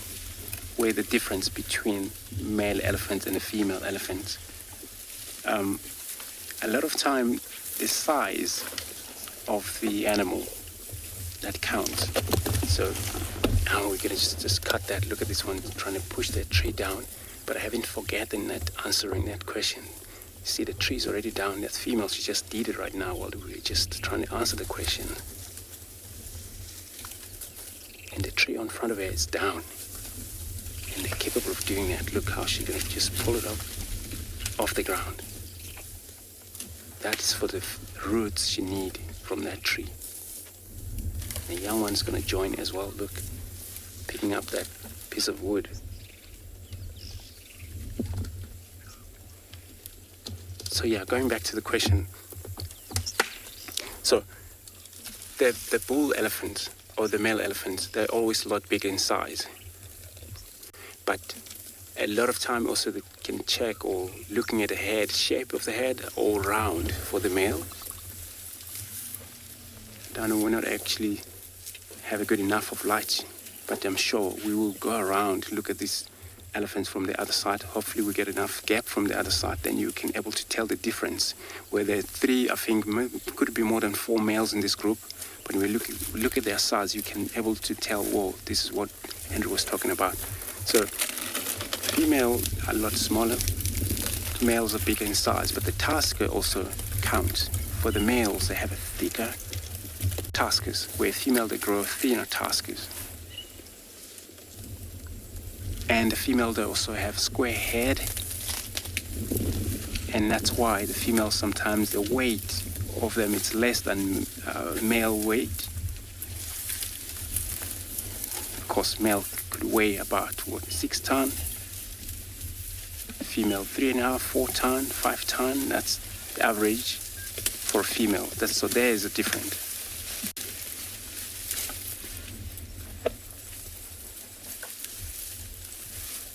This is a beautiful herd. I mean, it's always nice to get a closer look at them.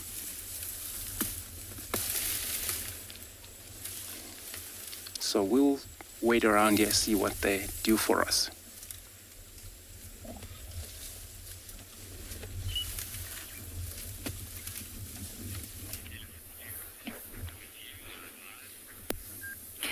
So many more elephants have decided to join the party down in the riverbed here, including a few young bulls. that made quite a scene when they arrived. Just a trail of dust behind them as they ran down the bank here. Females making a lot of noise, but things have settled down a bit. But you can see there are a lot of them here now. Lots of small calves in between as well.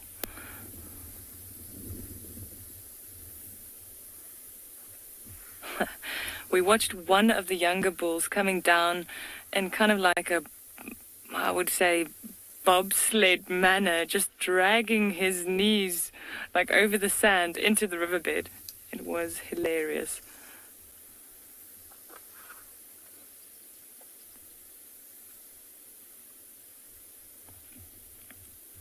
So watch them when they drink. The first few sips might be quite sandy, and then they won't pour it into their mouths. And you'll see, I can compare it to a hose pipe. If someone's not holding the end of the hose pipe, you know, when you turn the water on, that hose pipe just goes everywhere. And especially the bulls, they just let that trunk go around spinning and flaring. They're quite flamboyant in that way. And it's quite a fun thing to watch. Let's see. Oh.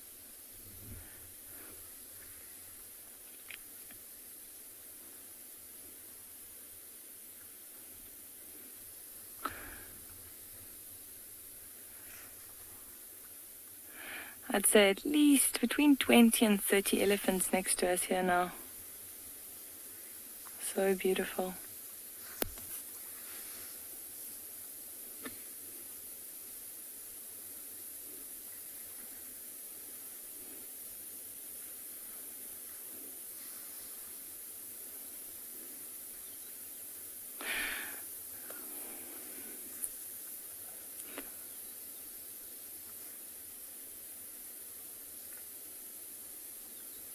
So I heard that at Djuma you were chatting about the difference between the males and the females. Now, if you have a look at some of these larger elephants, you'll notice the angle in the head, or on the head. Let me just see.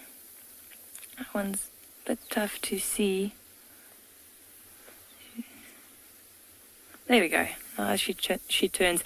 So this is only valid if it's a mature animal, but with the females, normally they'll have a very angular head, and the bulls will have a more rounded head. But it's not always a good way to tell the difference, because sometimes you'll see that some of the younger bulls might also have an angle in the forehead.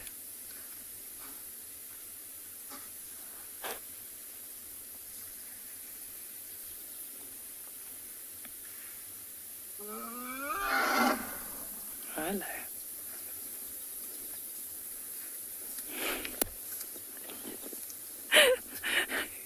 Just going to show you this. So there's another bull here. He's going crazy with that trunk.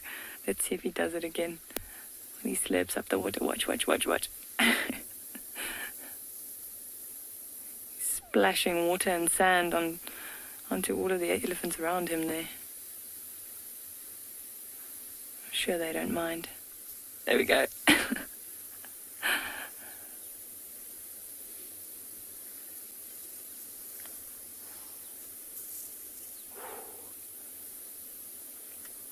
can see there's some nice long grass.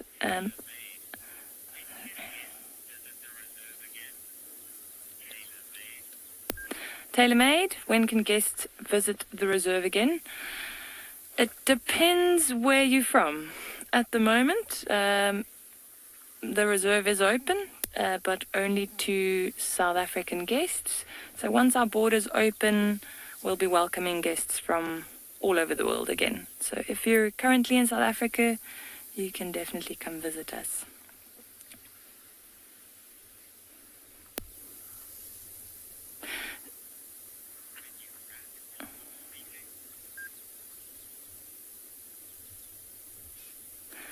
So we'll stay with them for a little bit longer and see where they head from here.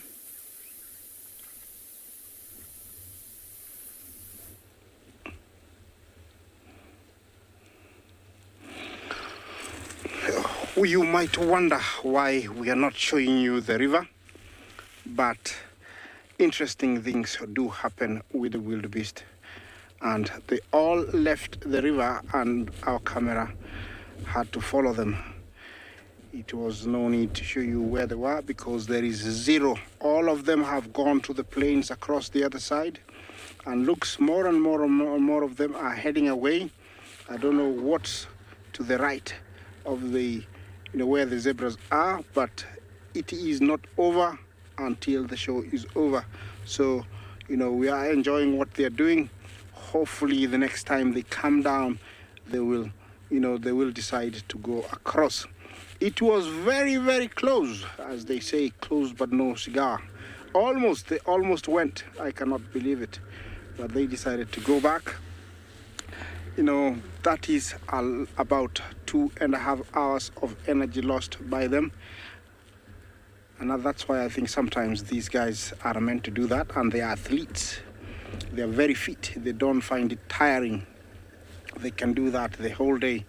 Right now looks like it's over, but I doubt it. It will just take one to turn around and come, and they might go. Sometimes I think, they're going to have small meetings up there while they eat and come back. Remember, this is the white-bearded gnu, a very common wildebeest, in East Africa. The main domain is Serengeti and Masai Mara in Kenya. This time of the year, they are making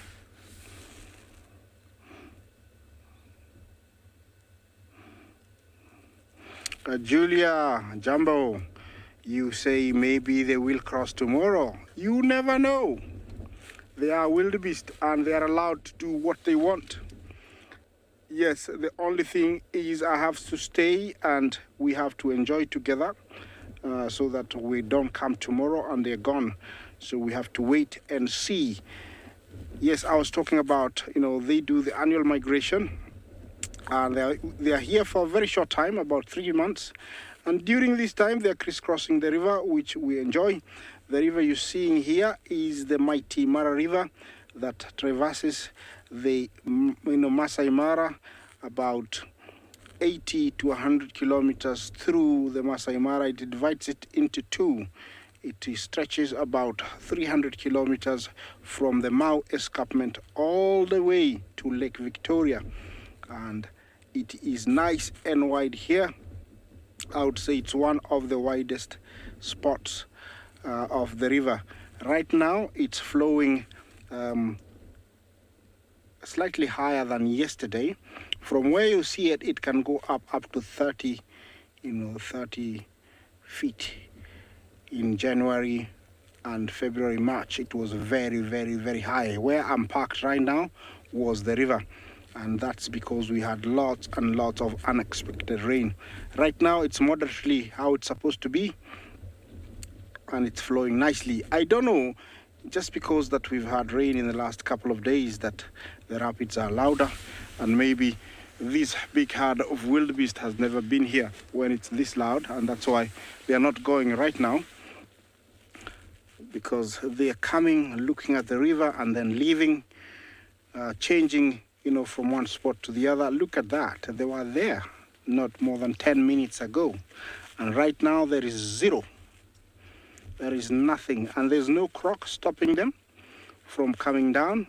Or do we see one, James? Is there one? Oh, look at that. He just appeared. That's not a very good move, croc. Because now you'll stop everybody from coming down. I don't know if he'll be smart to go down and not come out. It looks like he's determined to come out onto the bank. Is he gonna come? No, he's decided to park there and watch them come down. Yeah, I'm gonna watch, I'm gonna continue, watching them, and so that if they come, we can have a good time watching them.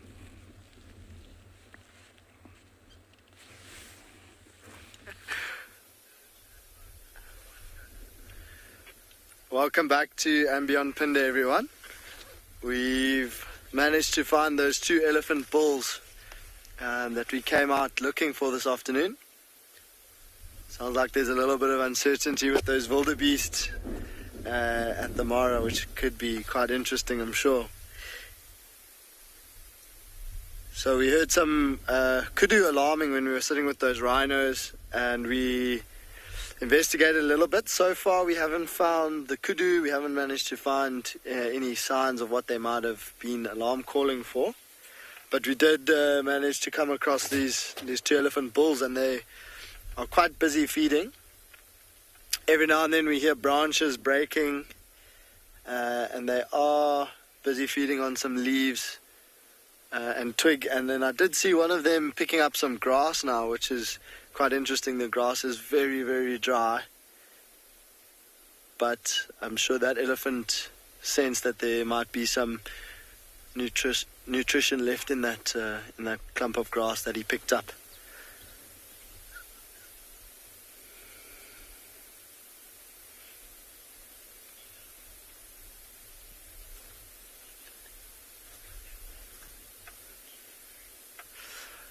So I only managed to catch a portion of that question, unfortunately.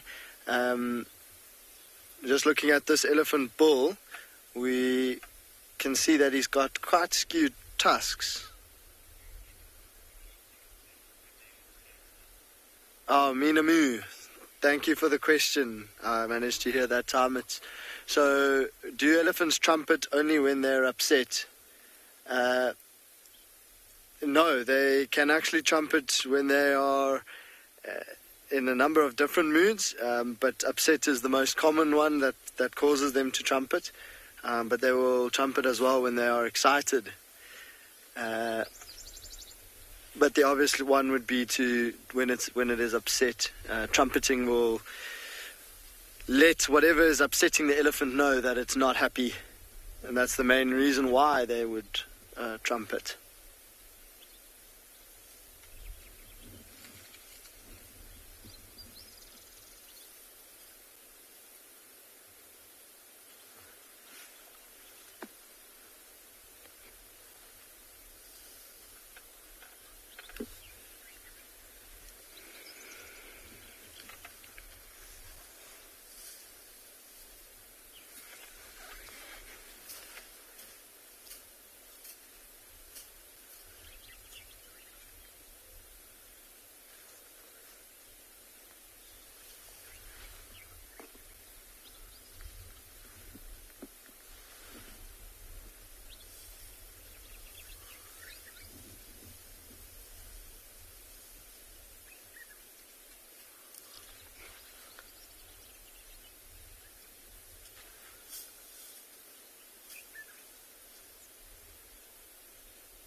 Welcome back.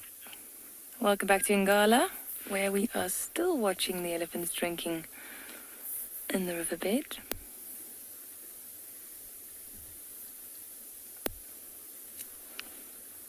Some of the youngsters lying down in the shade of their mothers there.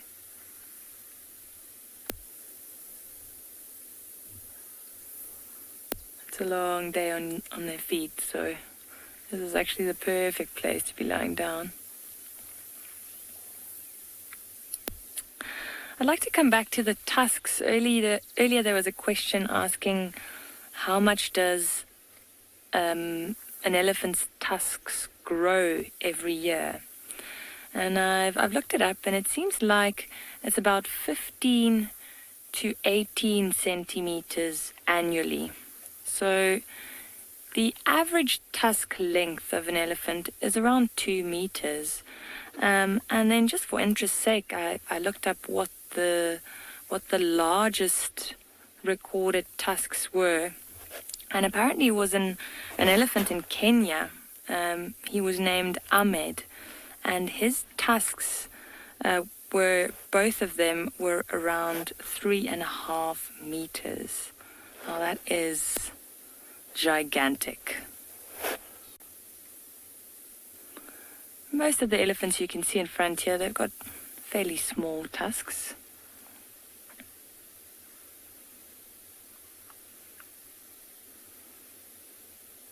And that's also due to those, the genes. The elephants with the larger tusks were the ones that were hunted back in the day. So we don't regularly see elephants with massive tusks in this area anymore. Every now and again you'll see them pop up.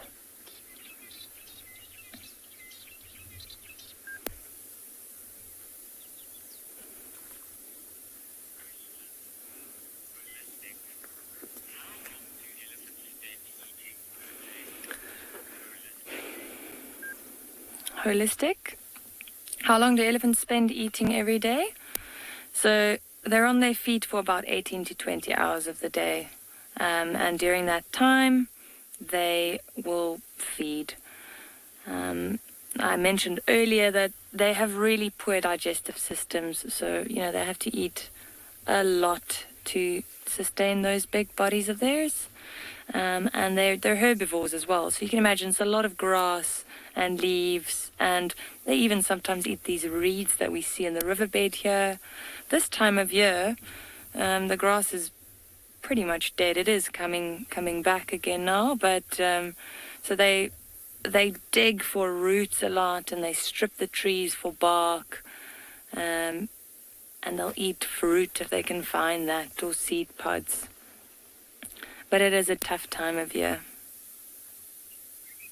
Yeah, so they spend a lot of time on their feet. So that's why it is important, especially for the youngster, to take a break when they can.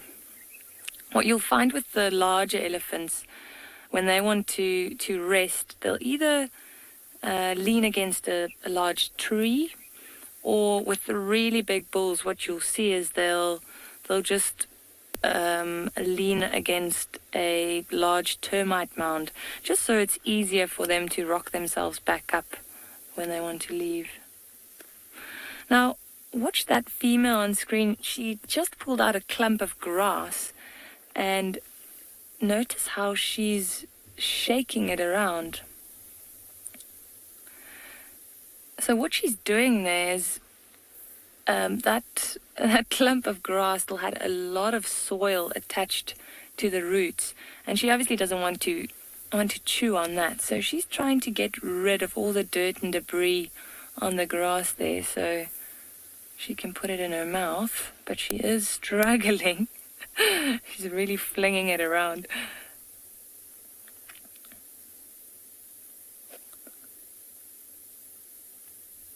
Jeez.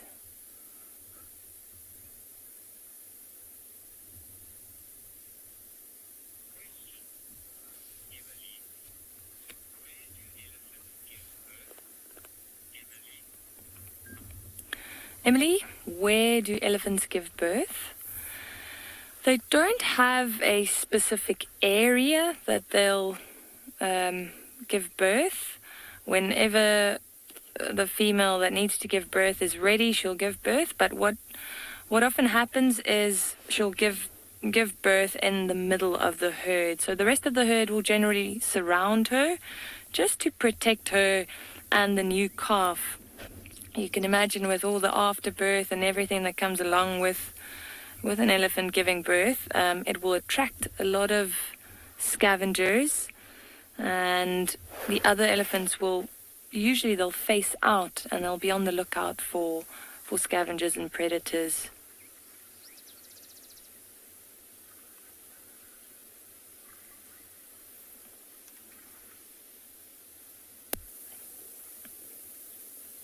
But anywhere really, so it could be in the riverbed, it could be in the open grassland, it could be in a thicket somewhere, just about anywhere. Still flinging their trunks around.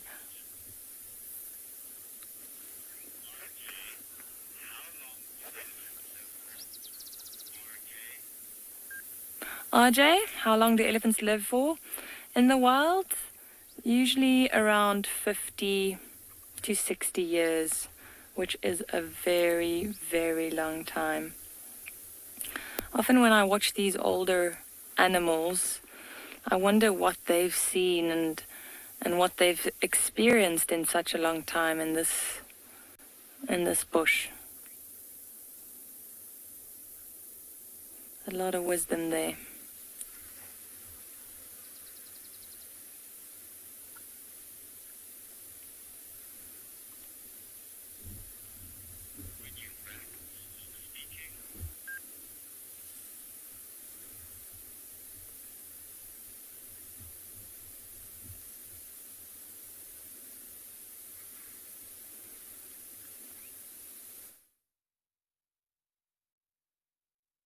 Alrighty, guys, we just arrived back at the cheetah den site, and now we can see them much better.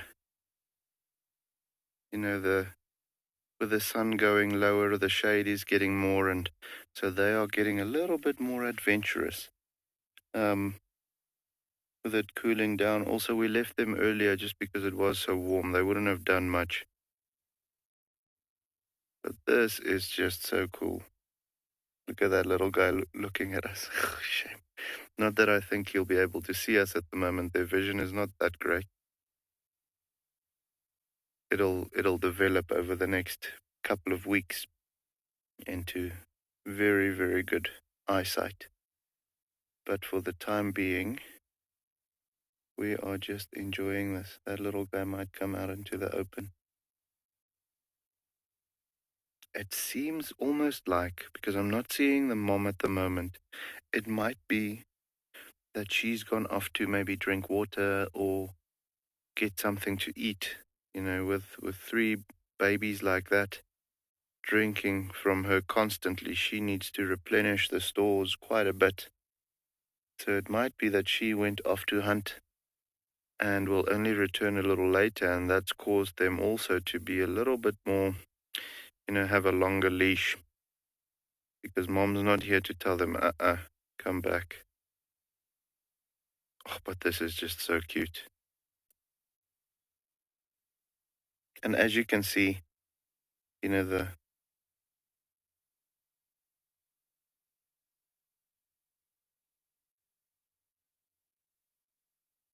So Chris just had a question, why are most animals born dark? And Chris, there's a couple of explanations to that, but the main explanation, or the ones that do get born dark, are typically the ones that either burrow or that use den sites as a means of keeping their little ones, you know, safe in the beginning.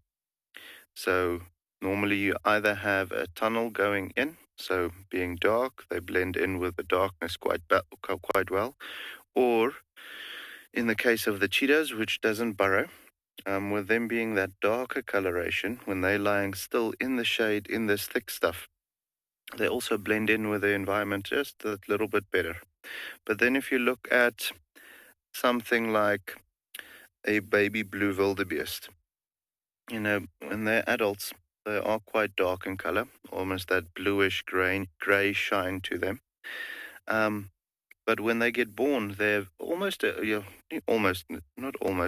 they are a tawny color, as is with the eland and with the oryx and with roan and with sable for that matter. So tawny color, just to blend in with their environment when their moms hide them in the grass when they're busy grazing. So, you know, that coloration at birth, whether it be dark or that tawny color or whichever color it may be, is all just to enhance their camouflage, and in doing so enhance their chances of staying hidden and survive those early stages.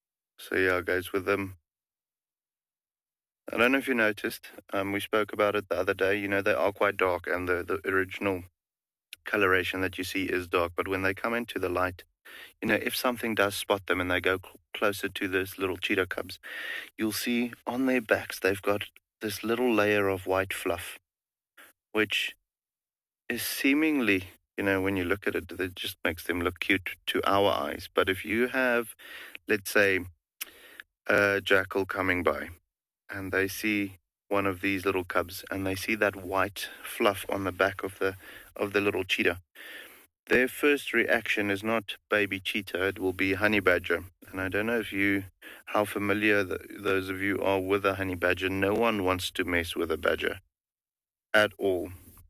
They are little tanks. So that's going to be a bit of a startle effect that the little cheetah will have on potential enemies. But also then, like we said the other time as well, that longer fur is definitely good for them to keep a little warmer during cooler nights and so on, just because they can't regulate their body heat. But just look at how cute that is already. Stunning. Really, really beautiful.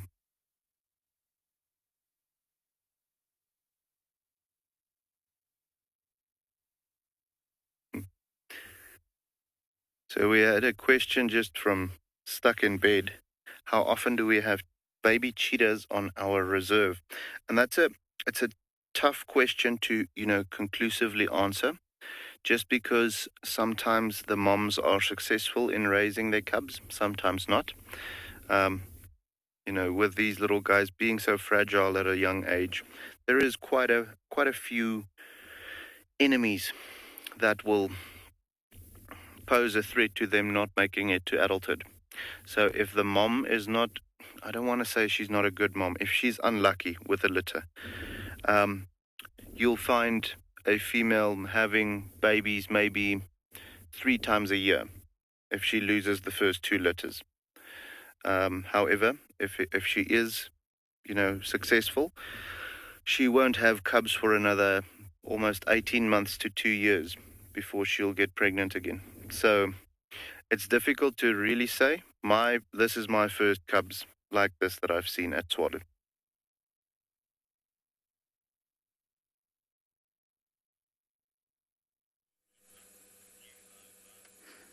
Ladies and gentlemen, we have KHOZA. It has been a while since I have seen Princess KHOZA. She's had us up and down, shall we say, everywhere. There's been an exhausting ride to find her, but we've got her in the Mulwanini on Chitwa. Now, this is Tandy's daughter, for those of you who are not familiar with KHOZA. And she has a son. I'm not entirely sure where her son is at the minute. She's obviously left him behind, and she's been very busy. She's not stayed still for 1 second, but hopefully we can get some lovely viewers. I have a funny feeling she's looking for her next meal. She hasn't spotted it yet, but she was looking at some impala earlier. And I know some of you were worried about KHOZA because we hadn't seen her, but it's very normal to lose sight for wild animals for a while. It's a vast landscape here. Not as vast as Tswalu, but there's a lot of areas, plenty places they can hide. If they don't want to be seen, then they won't. Mvula is her father, proven by Panthera DNA, so she comes from great genes. She looks just like her mama. And she's 6 years old now, so she's in her prime. She's a dominant leopardess of Chitwa and a large portion of Torchwood. She borders Sibue in the south, and she also borders her mother, Tandy, and Ikanyeni. So she's just sitting on this termite mound in the shade here, but I have a funny feeling she's going to bounce off after some delicious antelope soon.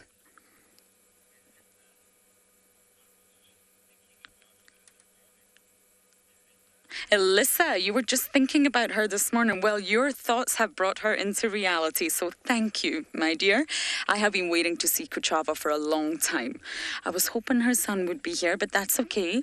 Because of her territory, our vehicles cannot always traverse the area. We can't go into Torchwood, and there's areas of Chitwa that's not really accessible for us either. And that's why we don't see KHOZA so much. But she's a gorgeous leopardess, and of course Tandy would have handed her a section of her own territory, and they border one another. Now I think they are doubles.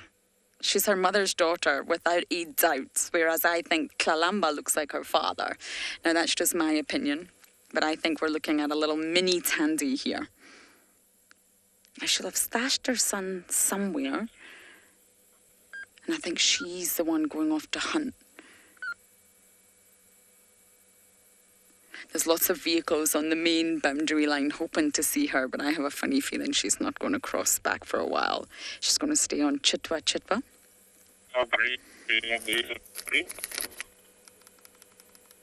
But it's so fantastic to see her. Hi, girl. Her name means scared. She was very skittish and scared as a cub, which her son is also, interestingly enough. Her son's very skittish around vehicles, but she's grown into a fine leopardess who's really not scared of vehicles whatsoever. Oh, bless you. Oh. I don't know if that's a sneeze or a fly in the eye, but either way, bless you. Oh, it's a sneeze.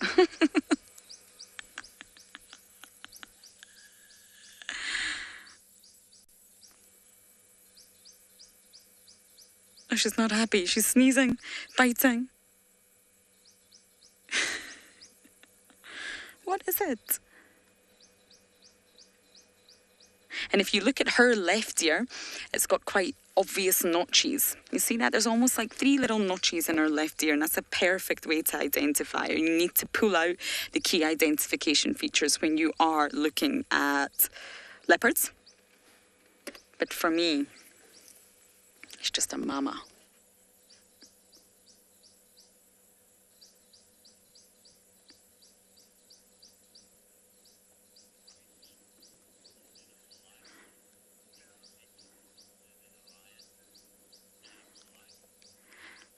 Animal right, you're asking, is a leopard softer than a lion? Just want to make sure I got that question right before I go into one of my speeches. Oh, faster. We're having some accent troubles here. Can a leopard run faster than a lion? I believe a leopard can run marginally faster than a lion, but they can endure it for a little bit longer. So out here, it's not all about speed, essentially. It's about endurance. How long can you keep that speed up for? So cheetahs, for example, they can run incredibly fast, but they can't endure it for very long. It's short bursts of speed, and then once that energy runs out, they must stop and recuperate.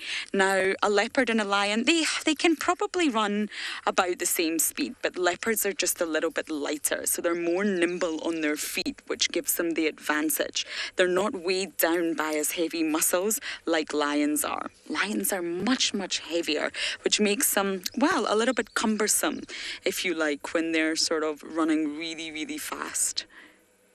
Now, normally they can run at about 50 kilometers per hour, and I would say that's probably the same for a lion, or at least in the average of 40 to 60. But leopards just have the advantage of being lighter, and of course they can jump higher, and they can jump onto trees. And that's where leopards win in that respect. Lions have the muscle power, much stronger than leopards. Oh...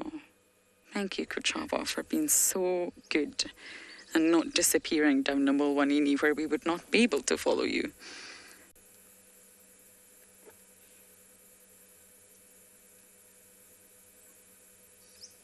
And again, it's all about the energy budget. So if a leopard runs too fast for too long, they'll absolutely exhaust themselves.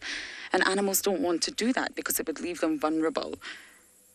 So normally leopards only really reach top speeds when they're A, launching an attack very close to the prey, or B, escaping a predator, normally another leopard or a lion.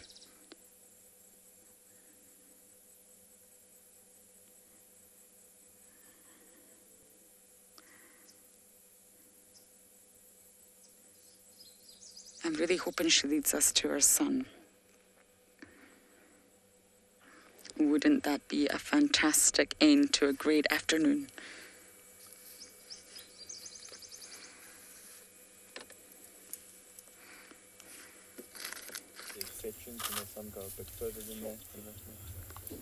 Beautiful, from a leopard to a leopard.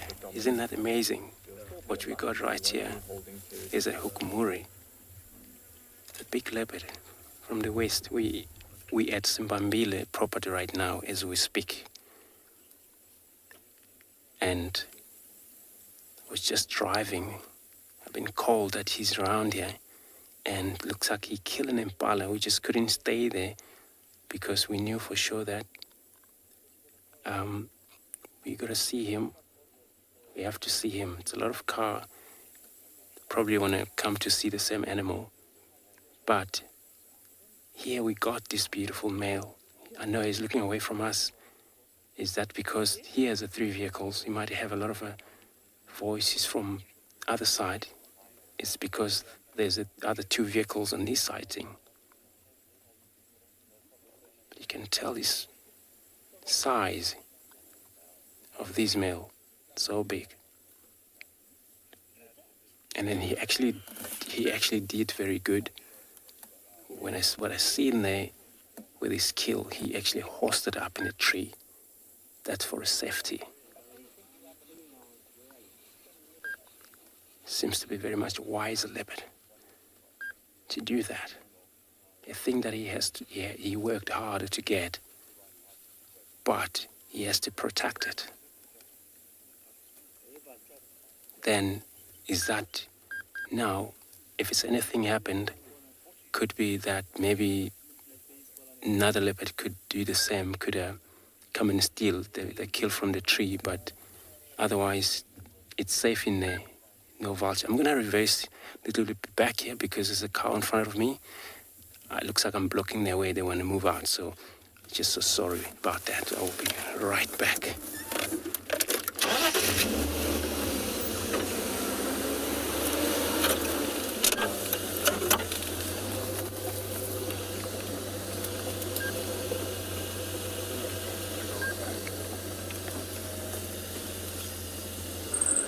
So sorry about that, guys. We're gonna go back, and there I think we would have a very beautiful view when we return.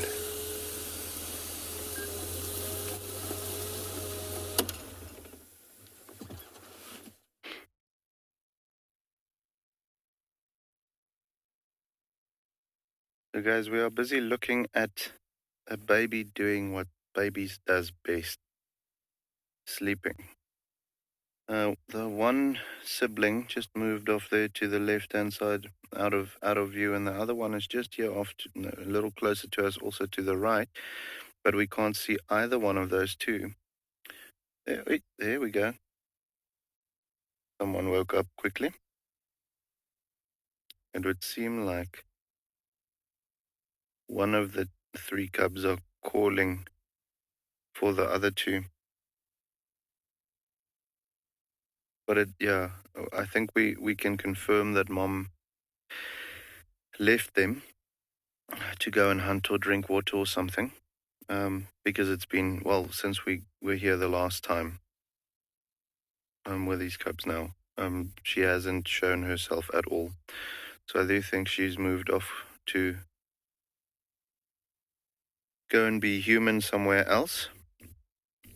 And so this is now the critical time for these little guys to not be too adventurous and not wander out too far. They need to be as still as possible in the safest spot that their mom chose for them.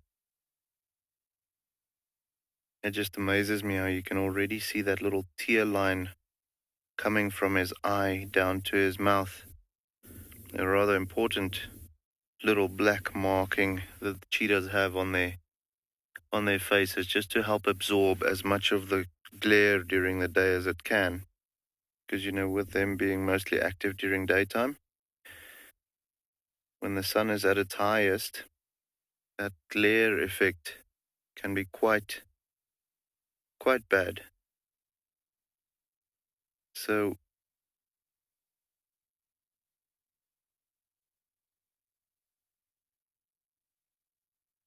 Bob, you are absolutely right. They are super cute. I mean, David has had to put me back on the vehicle twice with me trying to take one home. I'm just joking, by the way. don't climb off the vehicle in sightings like these, but you do just want to take them and hug them. Super, super cute. And, you know, it's actually so exciting to know that we're going to be spending the next, well, however long, the rest of their lives if possible. But the more exciting part, probably the next couple of weeks, seeing how they grow into little cheetahs, you know, because at the moment, I don't think you can call them cheetahs yet. They're just balls of fluff. But seeing them mature and grow into the cats that they're going to be one day, it's going to be great. Oh, but lazy. You know, when their mother was here earlier, we didn't get a good view. It was quite thick where they were laying then. But we do know that they were drinking quite a bit of milk. You could just see the tails flicking all the time. So those bellies are going to be full of nice warm milk. And with this afternoon sun just baking them here and there, makes for a very sleepy baby cheetah.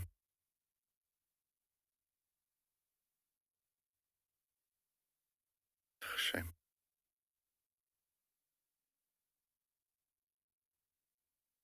We're hoping that they won't sleep like this for too long. We're actually hoping for them to, you know, get a little curious about us.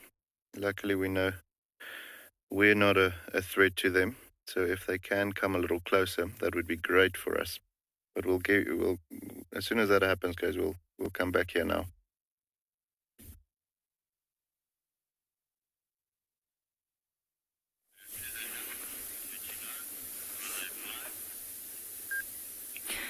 So we've decided to come and check up on these lions that we found this morning. And surprise, surprise, most of them are still sleeping. This female just lifted her head up as we went live, which is quite nice. You can see she's staring down the riverbed. They've moved slightly closer to the riverbed itself, and they're almost on like a sandbank, a big sandbank. So they've got a great view in both directions here. And she's back down. It is cooling down nicely now, so pretty soon they'll start getting a little bit more active. But those bellies are still very full, so... And they're quite lazy. There you can see what their position's looking like, and their view into the riverbed as well. There's that young male, the young 4-year-old male. And see the mane starting behind the ears there, and then that little mohawk on top of the head.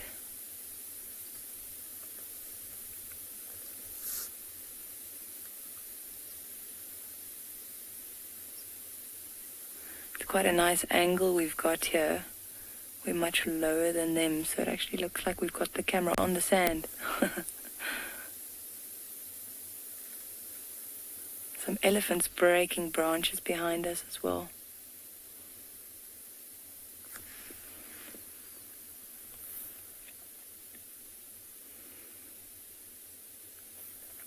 So this is the 4 that was separated from the pride. But like I said this morning, they're not too far away, so I'm sure when it gets a bit cooler, they'll all join up again.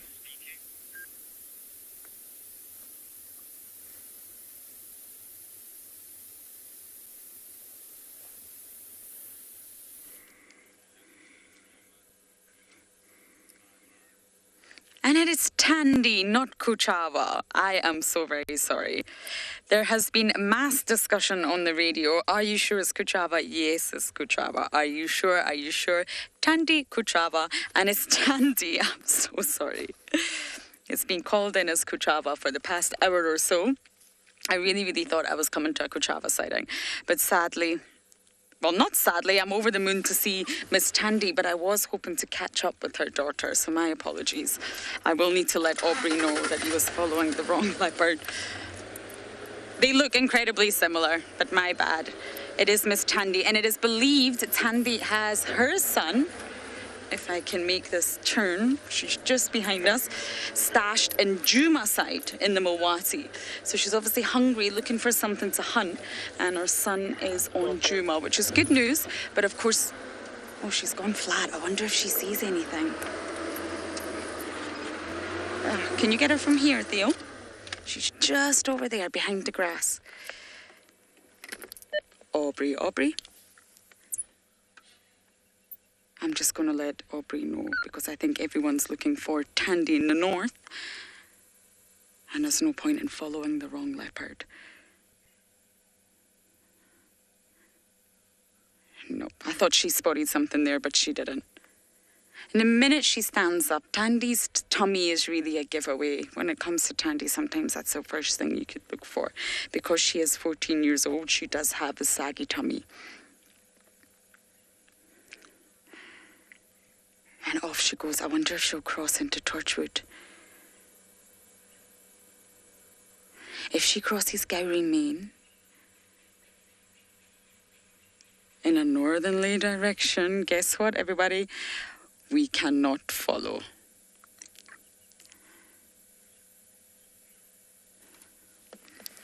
Aubrey, do you copy?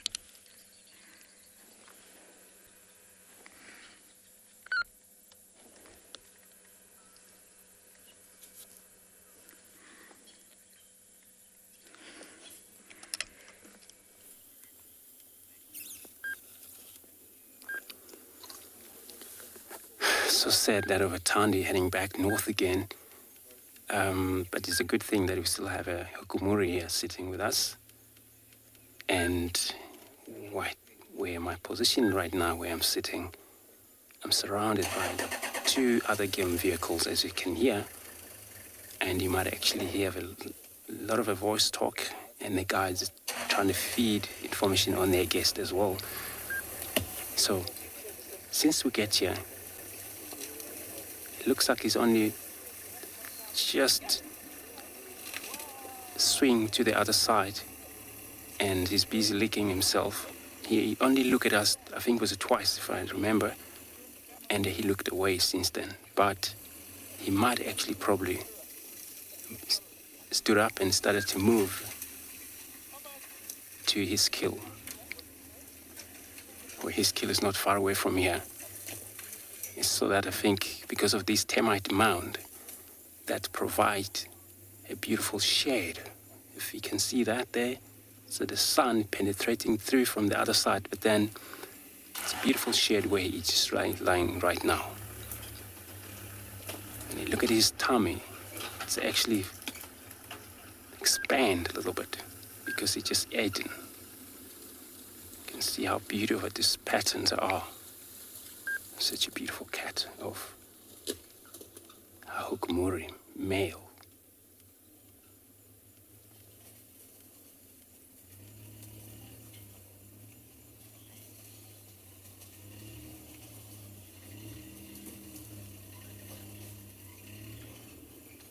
JP want to know at what age leopard learn how to climb trees. So what is happening, leopard, when they're young, very young, talking about when they're about a few weeks old, they're well hidden in a den. So the mother put them in a den, and when when the first time she take them to introduce them to the meat, this is when they're about nearly 4.5, 5 months old, and that's where you get to see them a lot of time with their mother. At that time, they already know, before they get out of the den, how to climb trees. Remember, for them to climb trees is because they're well built with strong muscle on their shoulder, also their back legs, but also they have claws which manage attractive claws which are able to help these cats to climb right up in a tree immediately.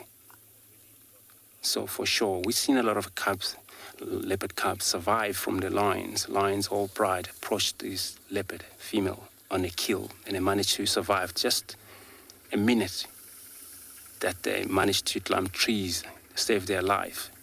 They don't have to actually climb a big tree or for safety if they don't have any plans, any trees that they feel that lions can't get up into, and they have to do that. So yeah, they climb from the minute they learn to get out of the den.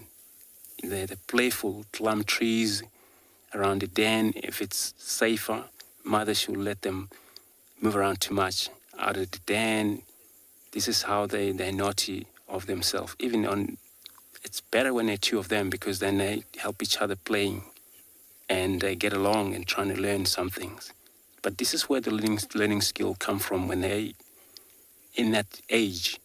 Once they've been reintroduced to the meat, every now and then they would expect the meat. Of course, milk, it's a first class, but then they already eat meat from that age of 4 months, 5 months old.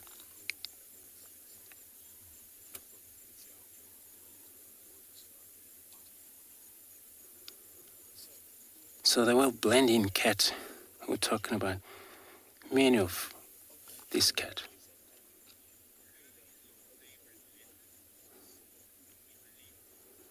So Emily, you want to know who is my favorite leopard, especially in this area where I'm at, Djuma. So it's quite hard to tell, my favorite one died, which was Mvula, and comes the second one was Karula also. She's not around, so I'll put Thando on the line as my favorite right now. So I'm just going to go from this family, I'm going now downwards. So started from the male, which comes famous in the area where we were working around in Mvula was an legend, but also Karula, she was a princess. So gorgeous, experienced female that I know of. She brings a lot of a generation into this area. A lot of her siblings now, they still breed and still seeing these cats because of her. So yeah, she was also. But for now, because Thandi, she's still around and she's still trying her best, she tends to be very much my favorite.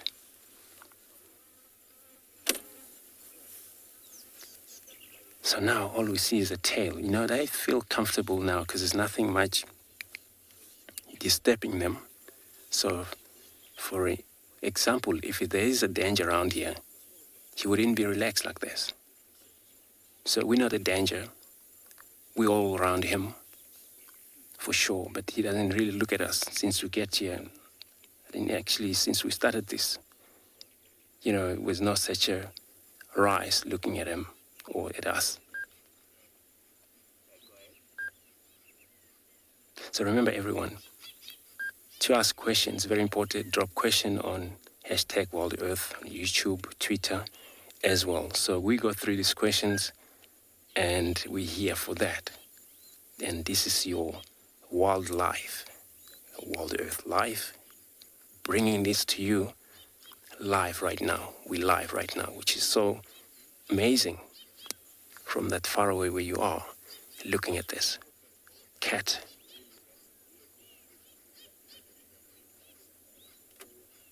You can see the pattern there. So leopard have a rosette spot. We always, a rosette spot, that's a leopard. But the solid spot, and that's a cheetah. But you see leopard, they're all full body animal, especially males, which weigh anything from 70, been seen way up to 80 kg, but they're so powerful animal that even the females should weigh 60, 65, where you found most of the prey species they go for, which is impala, also weigh the similar age as the female leopard. You found that impala has been hosted up in a tree, which actually equals their weight. And this is amazing things. And to do that, when you see them putting that impala up in the trees, it's looked like machinery. It doesn't take too long. and they're right up in there.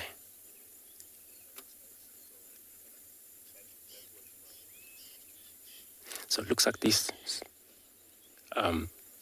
particular cat we're looking at it right now is very good on saving his kill, knowing that anything could have happened. Looks like he doesn't worry too much about vulture been spotting this meat up in a tree, so all you worry is that you need to save it no matter what. We'll stick around here for a while, see what is happening.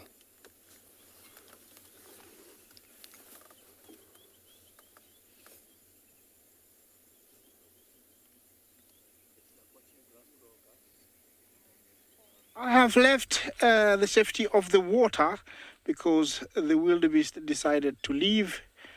I hope they don't cross so that we can see them early in the morning. And I have found a pair of Egyptian geese that we saw earlier on last month, and it had about 9 young ones and 9 goslings. Now it's got about 8, so it has lost only 1, and that's very, very, very good. They're only a month, you can't believe it. I hope they get into the water so you can see them, and they're quite big. I don't think they can fly yet because they are not fully fledged. That is one of the adults, and he's been very, very protective. I think he's the male. This is the Egyptian geese. Remember, it is found in most Egyptian drawings, and I think that's where it gets its name. Yeah, feeds on small aquatic, little crustaceans and also plants. Yeah, it looks like it's a drink time. That's a youngster, very cute. They're all hidden behind that little green tuft there. I'm hoping they can get into the water so you can see them. They look very, very beautiful. They're very, very cute, I would say. I'm hoping they do that. I hope you're enjoying this and don't get very disappointed with the wildebeest. They are wildebeest and they will always be wildebeest. I hope we can share a crossing tomorrow. Come on, geese. Are you going to put your little ones in the water? Yeah, I don't know what's happening. Maybe they have decided to stay there.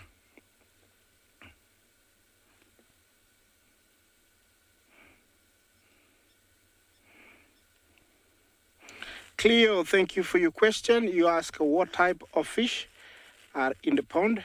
Over here, I would say there would be only, mudfish. They are bottom feeders, and this is the kind of place where you would find them.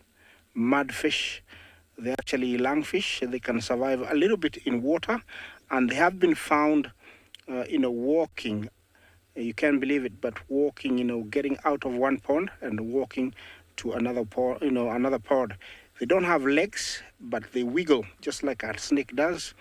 But it's walking, we call it, walking to another pod. So they can survive without, even outside water for a little bit longer. So they're the ones that you could find here. Catfish or mudfish. Yeah, they're getting into the water. Look at them. They're only about a month, and they're so big. Well, survival is very wanted here, because if they stay in the nest for very long, they could get eaten and survival decreases. Look at that. That's what I was looking forward to. That's really beautiful. I hope you're enjoying that. 1, 2, 3, 4, 5, 6, 7, 8. Yes, there were 8, so they've lost 2. It looks like they're swimming to one of their favorite places where they're gonna rest. It looks like a very successful pair, this one. I hope to be seeing them in the next coming months and see what they're up to. You can tell that their wings haven't fully grown, but their body has dramatically, increased in size and weight. That's growing very, very fast. Well, survival is necessary, and that's why they do that. Yeah, going around very quickly so that it doesn't lose the sight of the little ones. Yeah, there they come. Now enjoying a bit of grass, which is part of their diet. Remember, these are Egyptian geese. Yeah, they'll eat plenty of grass and also little creepy crawlies that they can find. Fish, frogs, they'll eat also. When they mate and, they usually find a very flat area in a tree or besides water where they lay their eggs, there could be even up to 20. Yeah, look at that. What a show. Well, I hope you're enjoying this, guys, because it's one of a kind. You don't always see young ones of Egyptian geese like this. So I'll leave you to enjoy it for a little bit.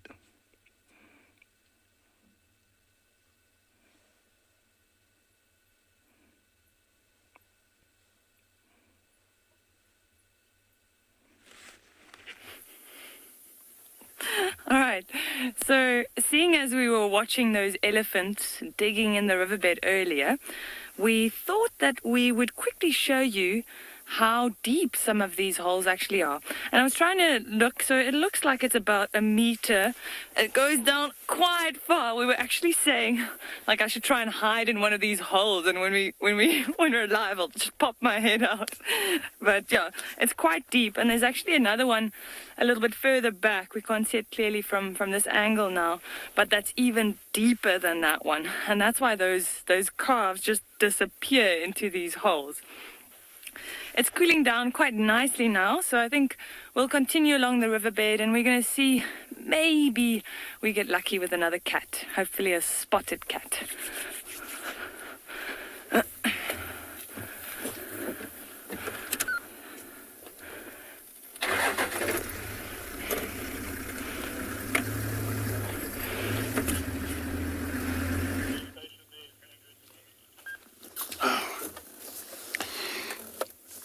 Beautiful leopard still sleeping.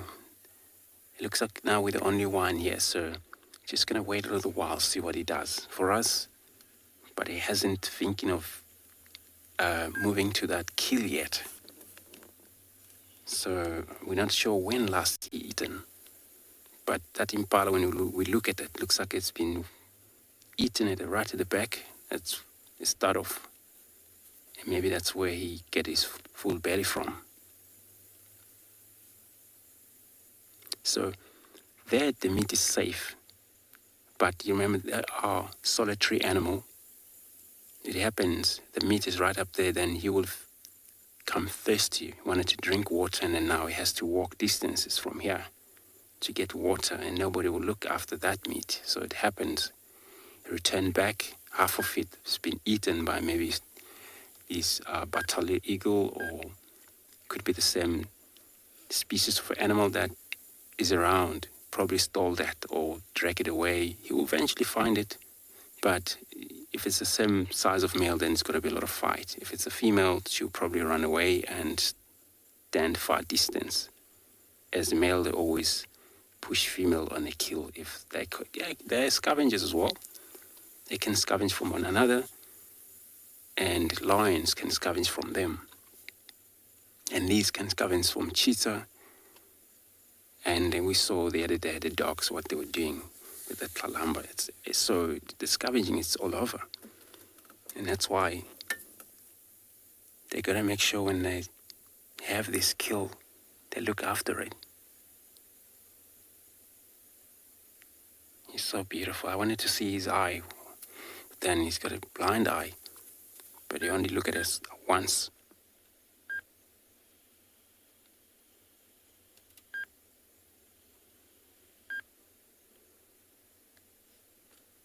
So for them, hunt by night and day. This is the leopards out here. So when it's cooler during the day, there is a prey species around. And of course, they will be very much interested in hunting. And for that, depend in what area is it. Because now they need to depend on tall grasses, sneaking through that, camouflage, and ambush. To take time, this animal, they have a lot of time to target, and they wait for longer for something to happen. A lot of time impala get killed just because finally they play around, forget that could be not safe.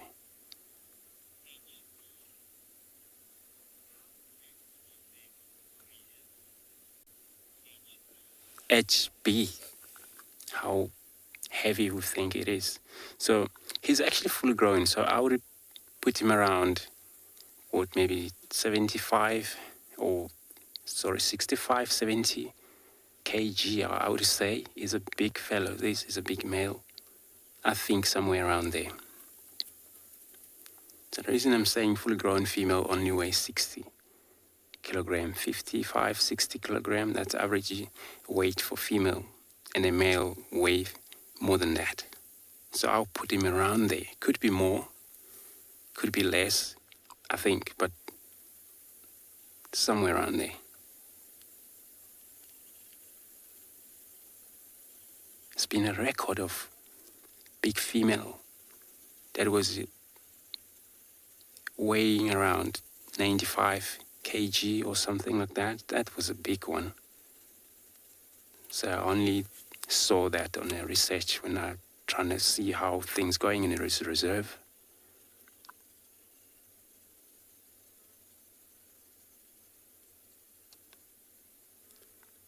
So when it's dark, that's where now a lot of scavengers, hyenas, such as things like this will, be a lot of movement around here.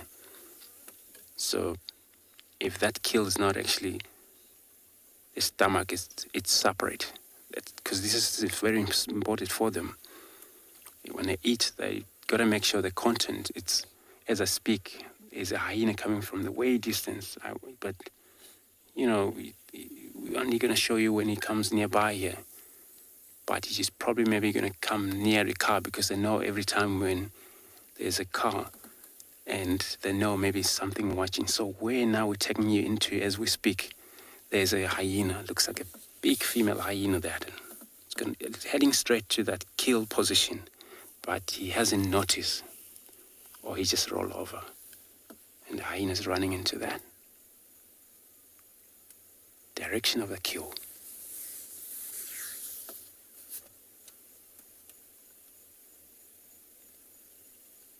He hasn't noticed that there's scavengers around that kill. So for example, if that killer was on the ground, it was more likely to be taken away without him knowing that the kill has been taken. Hyena cannot climb trees, really, for sure.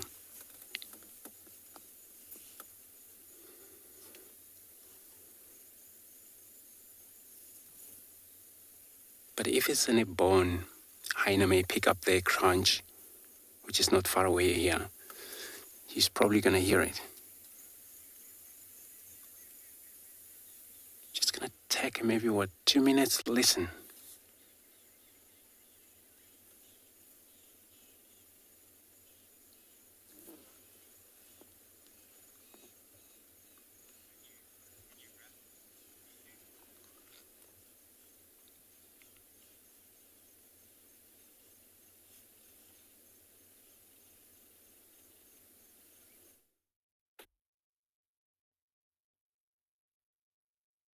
All right, guys, we've just actually on our way back to camp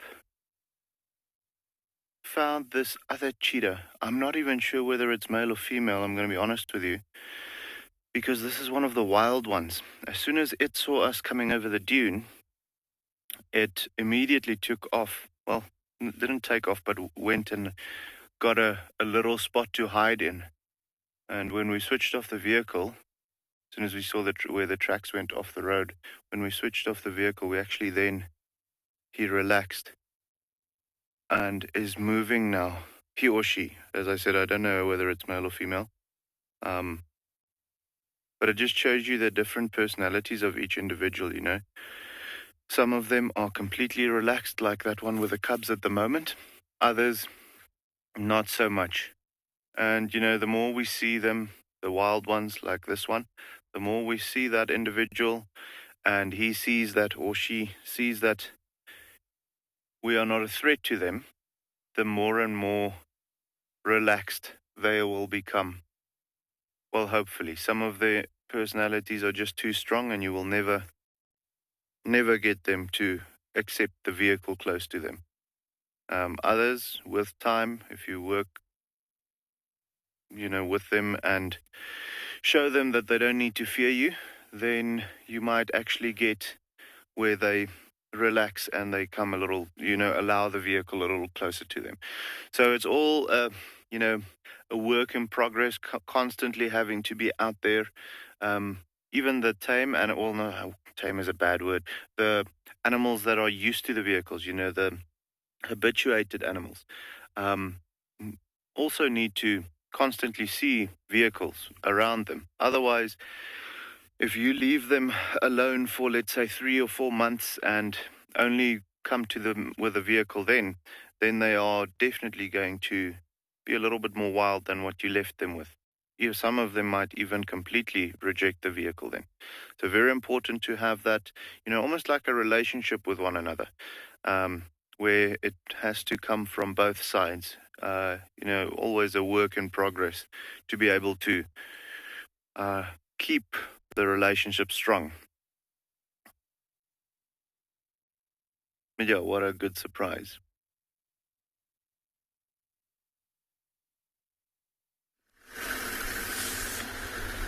Hello everyone and welcome back to andBeyond Phinda.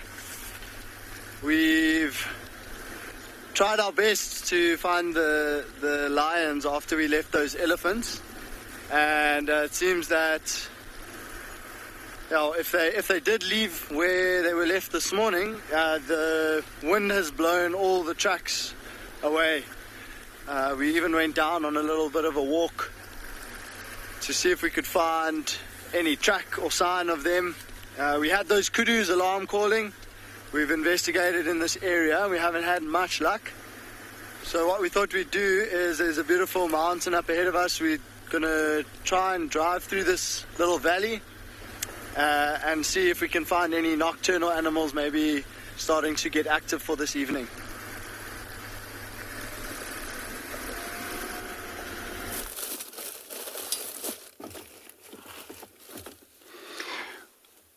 Back, this hyena now gets so closer. Looks like maybe this is where the kill happened. I'm not sure, but it seems that hyena is picking up some of probably the content that was left behind. I think so. It's trying to eat on a little thing there. It's probably remain of bones but the kill is not here, so it's far down. So maybe this is where it was well hidden because of probably safety during the day for a shade. So glad that they actually managed to, move this kill into trees, right up in a tree for safety. This hyena, I'm sure, you can see, look at the size of a female. These things are so strong, can win leopard so easy. So mainly they're not scared of leopard. Even when you're looking at this big leopard like this, they always win their kill quite easy.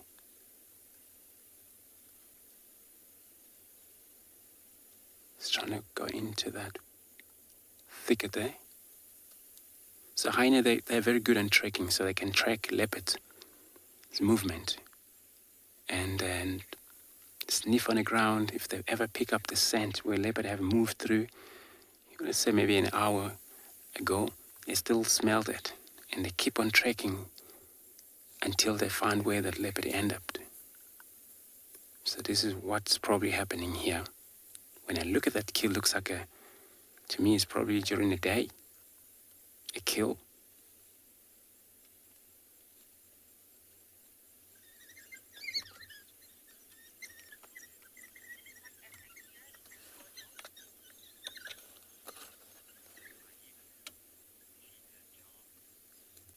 Yeah, it is.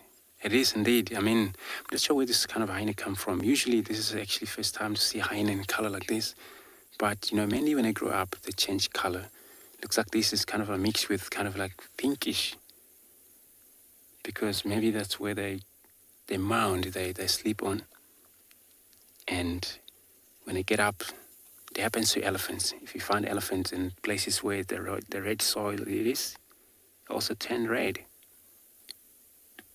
But it could be that maybe this is actually the gene pool color from a mother or a father around, wherever this hyena came from, in whichever clan it is, probably in the far west or from here.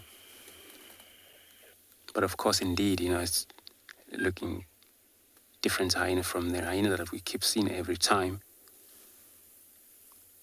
But that's a big female, I can tell you, everyone. It's a big female hyena.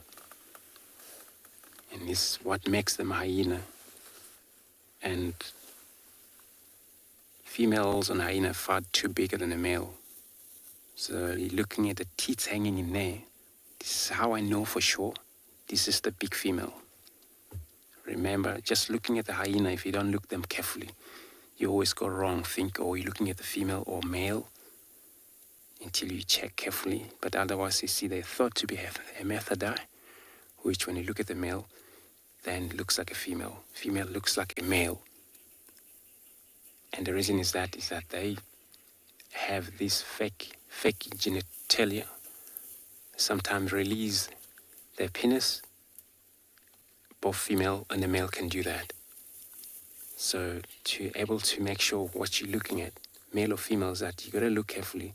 Usually male testicle are clearly to be seen without any hair in them. Look at this hyena, it's getting close to this cat. And he's busy warning her.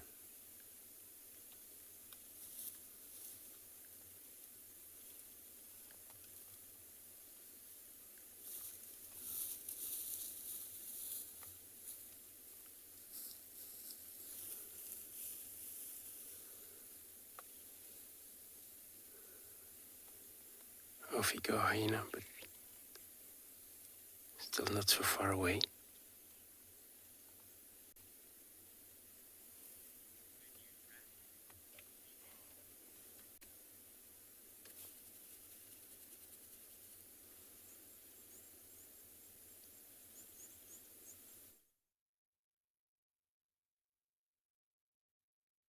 So alrighty guys, we just had an interesting, almost a revelation happen to us.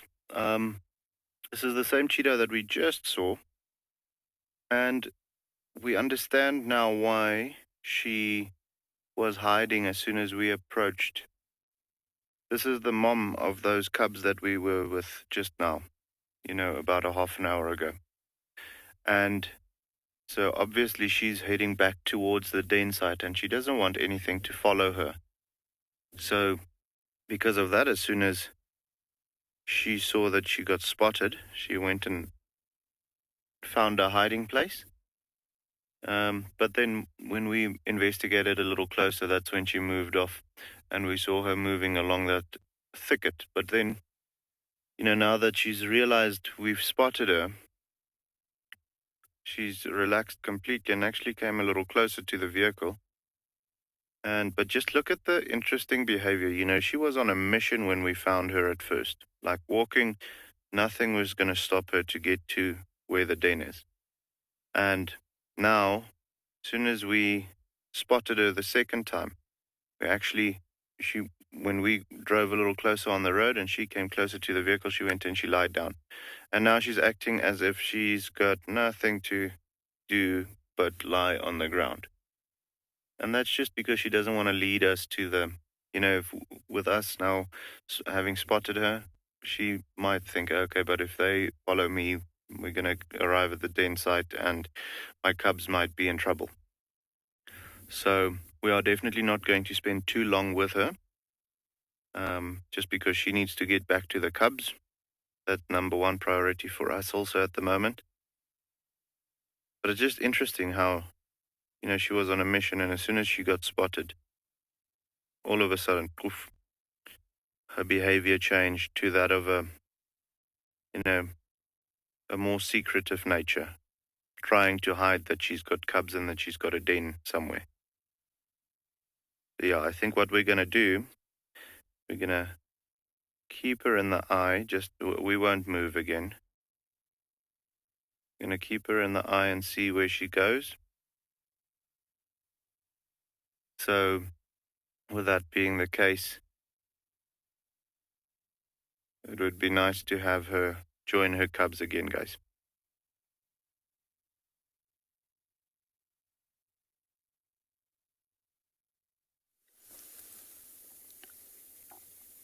it's been a very exciting afternoon, everyone. It's actually gone all horribly wrong. Thinking I was going to KHOZA ended up being Tandy, and then we got stuck. So since the last time you saw us, we got rescued by another vehicle. Yes, I don't know what more to say. We were trying very hard to keep up with Tandy and we got stuck on a rock, so there you have it. I haven't made much progress since Tandy disappeared off into Torchwood because I was stuck in a riverbed. So it's been an interesting experience, got my hands dirty for the day, and yes, at least we saw a leopard. It wasn't the leopard that I thought, but hey, we managed to keep up with Tandy, and I'm still convinced her little cub is in Djuma, so it leaves good prospects for tomorrow.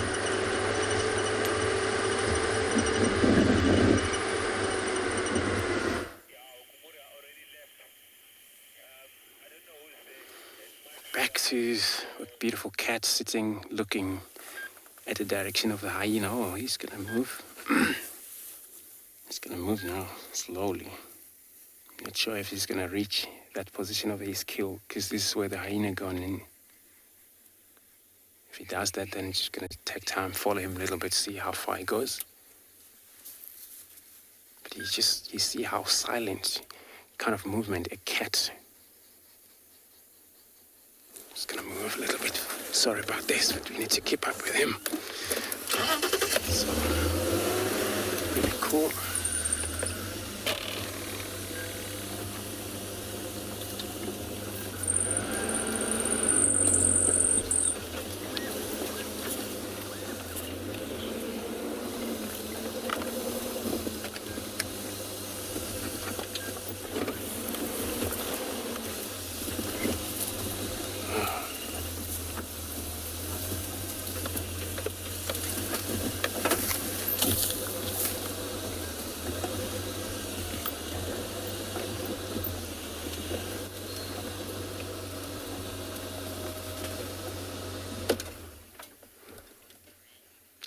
How long can leopards sleep for? So anything from 20 or 18 hours sometimes. So they don't sleep like lions do, which lions can sleep off 24 hours. But sometimes they can do that when they want to, when they don't want to move too much. Of course they can, even 20 hours sometimes. But 18 hours, that's roughly for a leopard. They have a lot of energy, this cat, than the lions do. Where lions will lie in a shed until late night. When you come track for them, you find them not far from where they were the last time. So they didn't move too much. And then look at this tail, it's an amazing to see that. It's pretty much white on the tip end because they communicate using this tail, especially the female when they're with the cubs. And then also the cubs will follow the white, play with the white. It's sometimes a visual communication in terms of the warning signal when they don't like each other or the cat is upset, the tails work. And this is what these cats do. So all the animals, they have follow me mechanism, all of them. But for cats, if you look behind their ears, it's pitch black. But this could be one of the follow me mechanisms when they move through the darknesses for camouflage. He just went flat.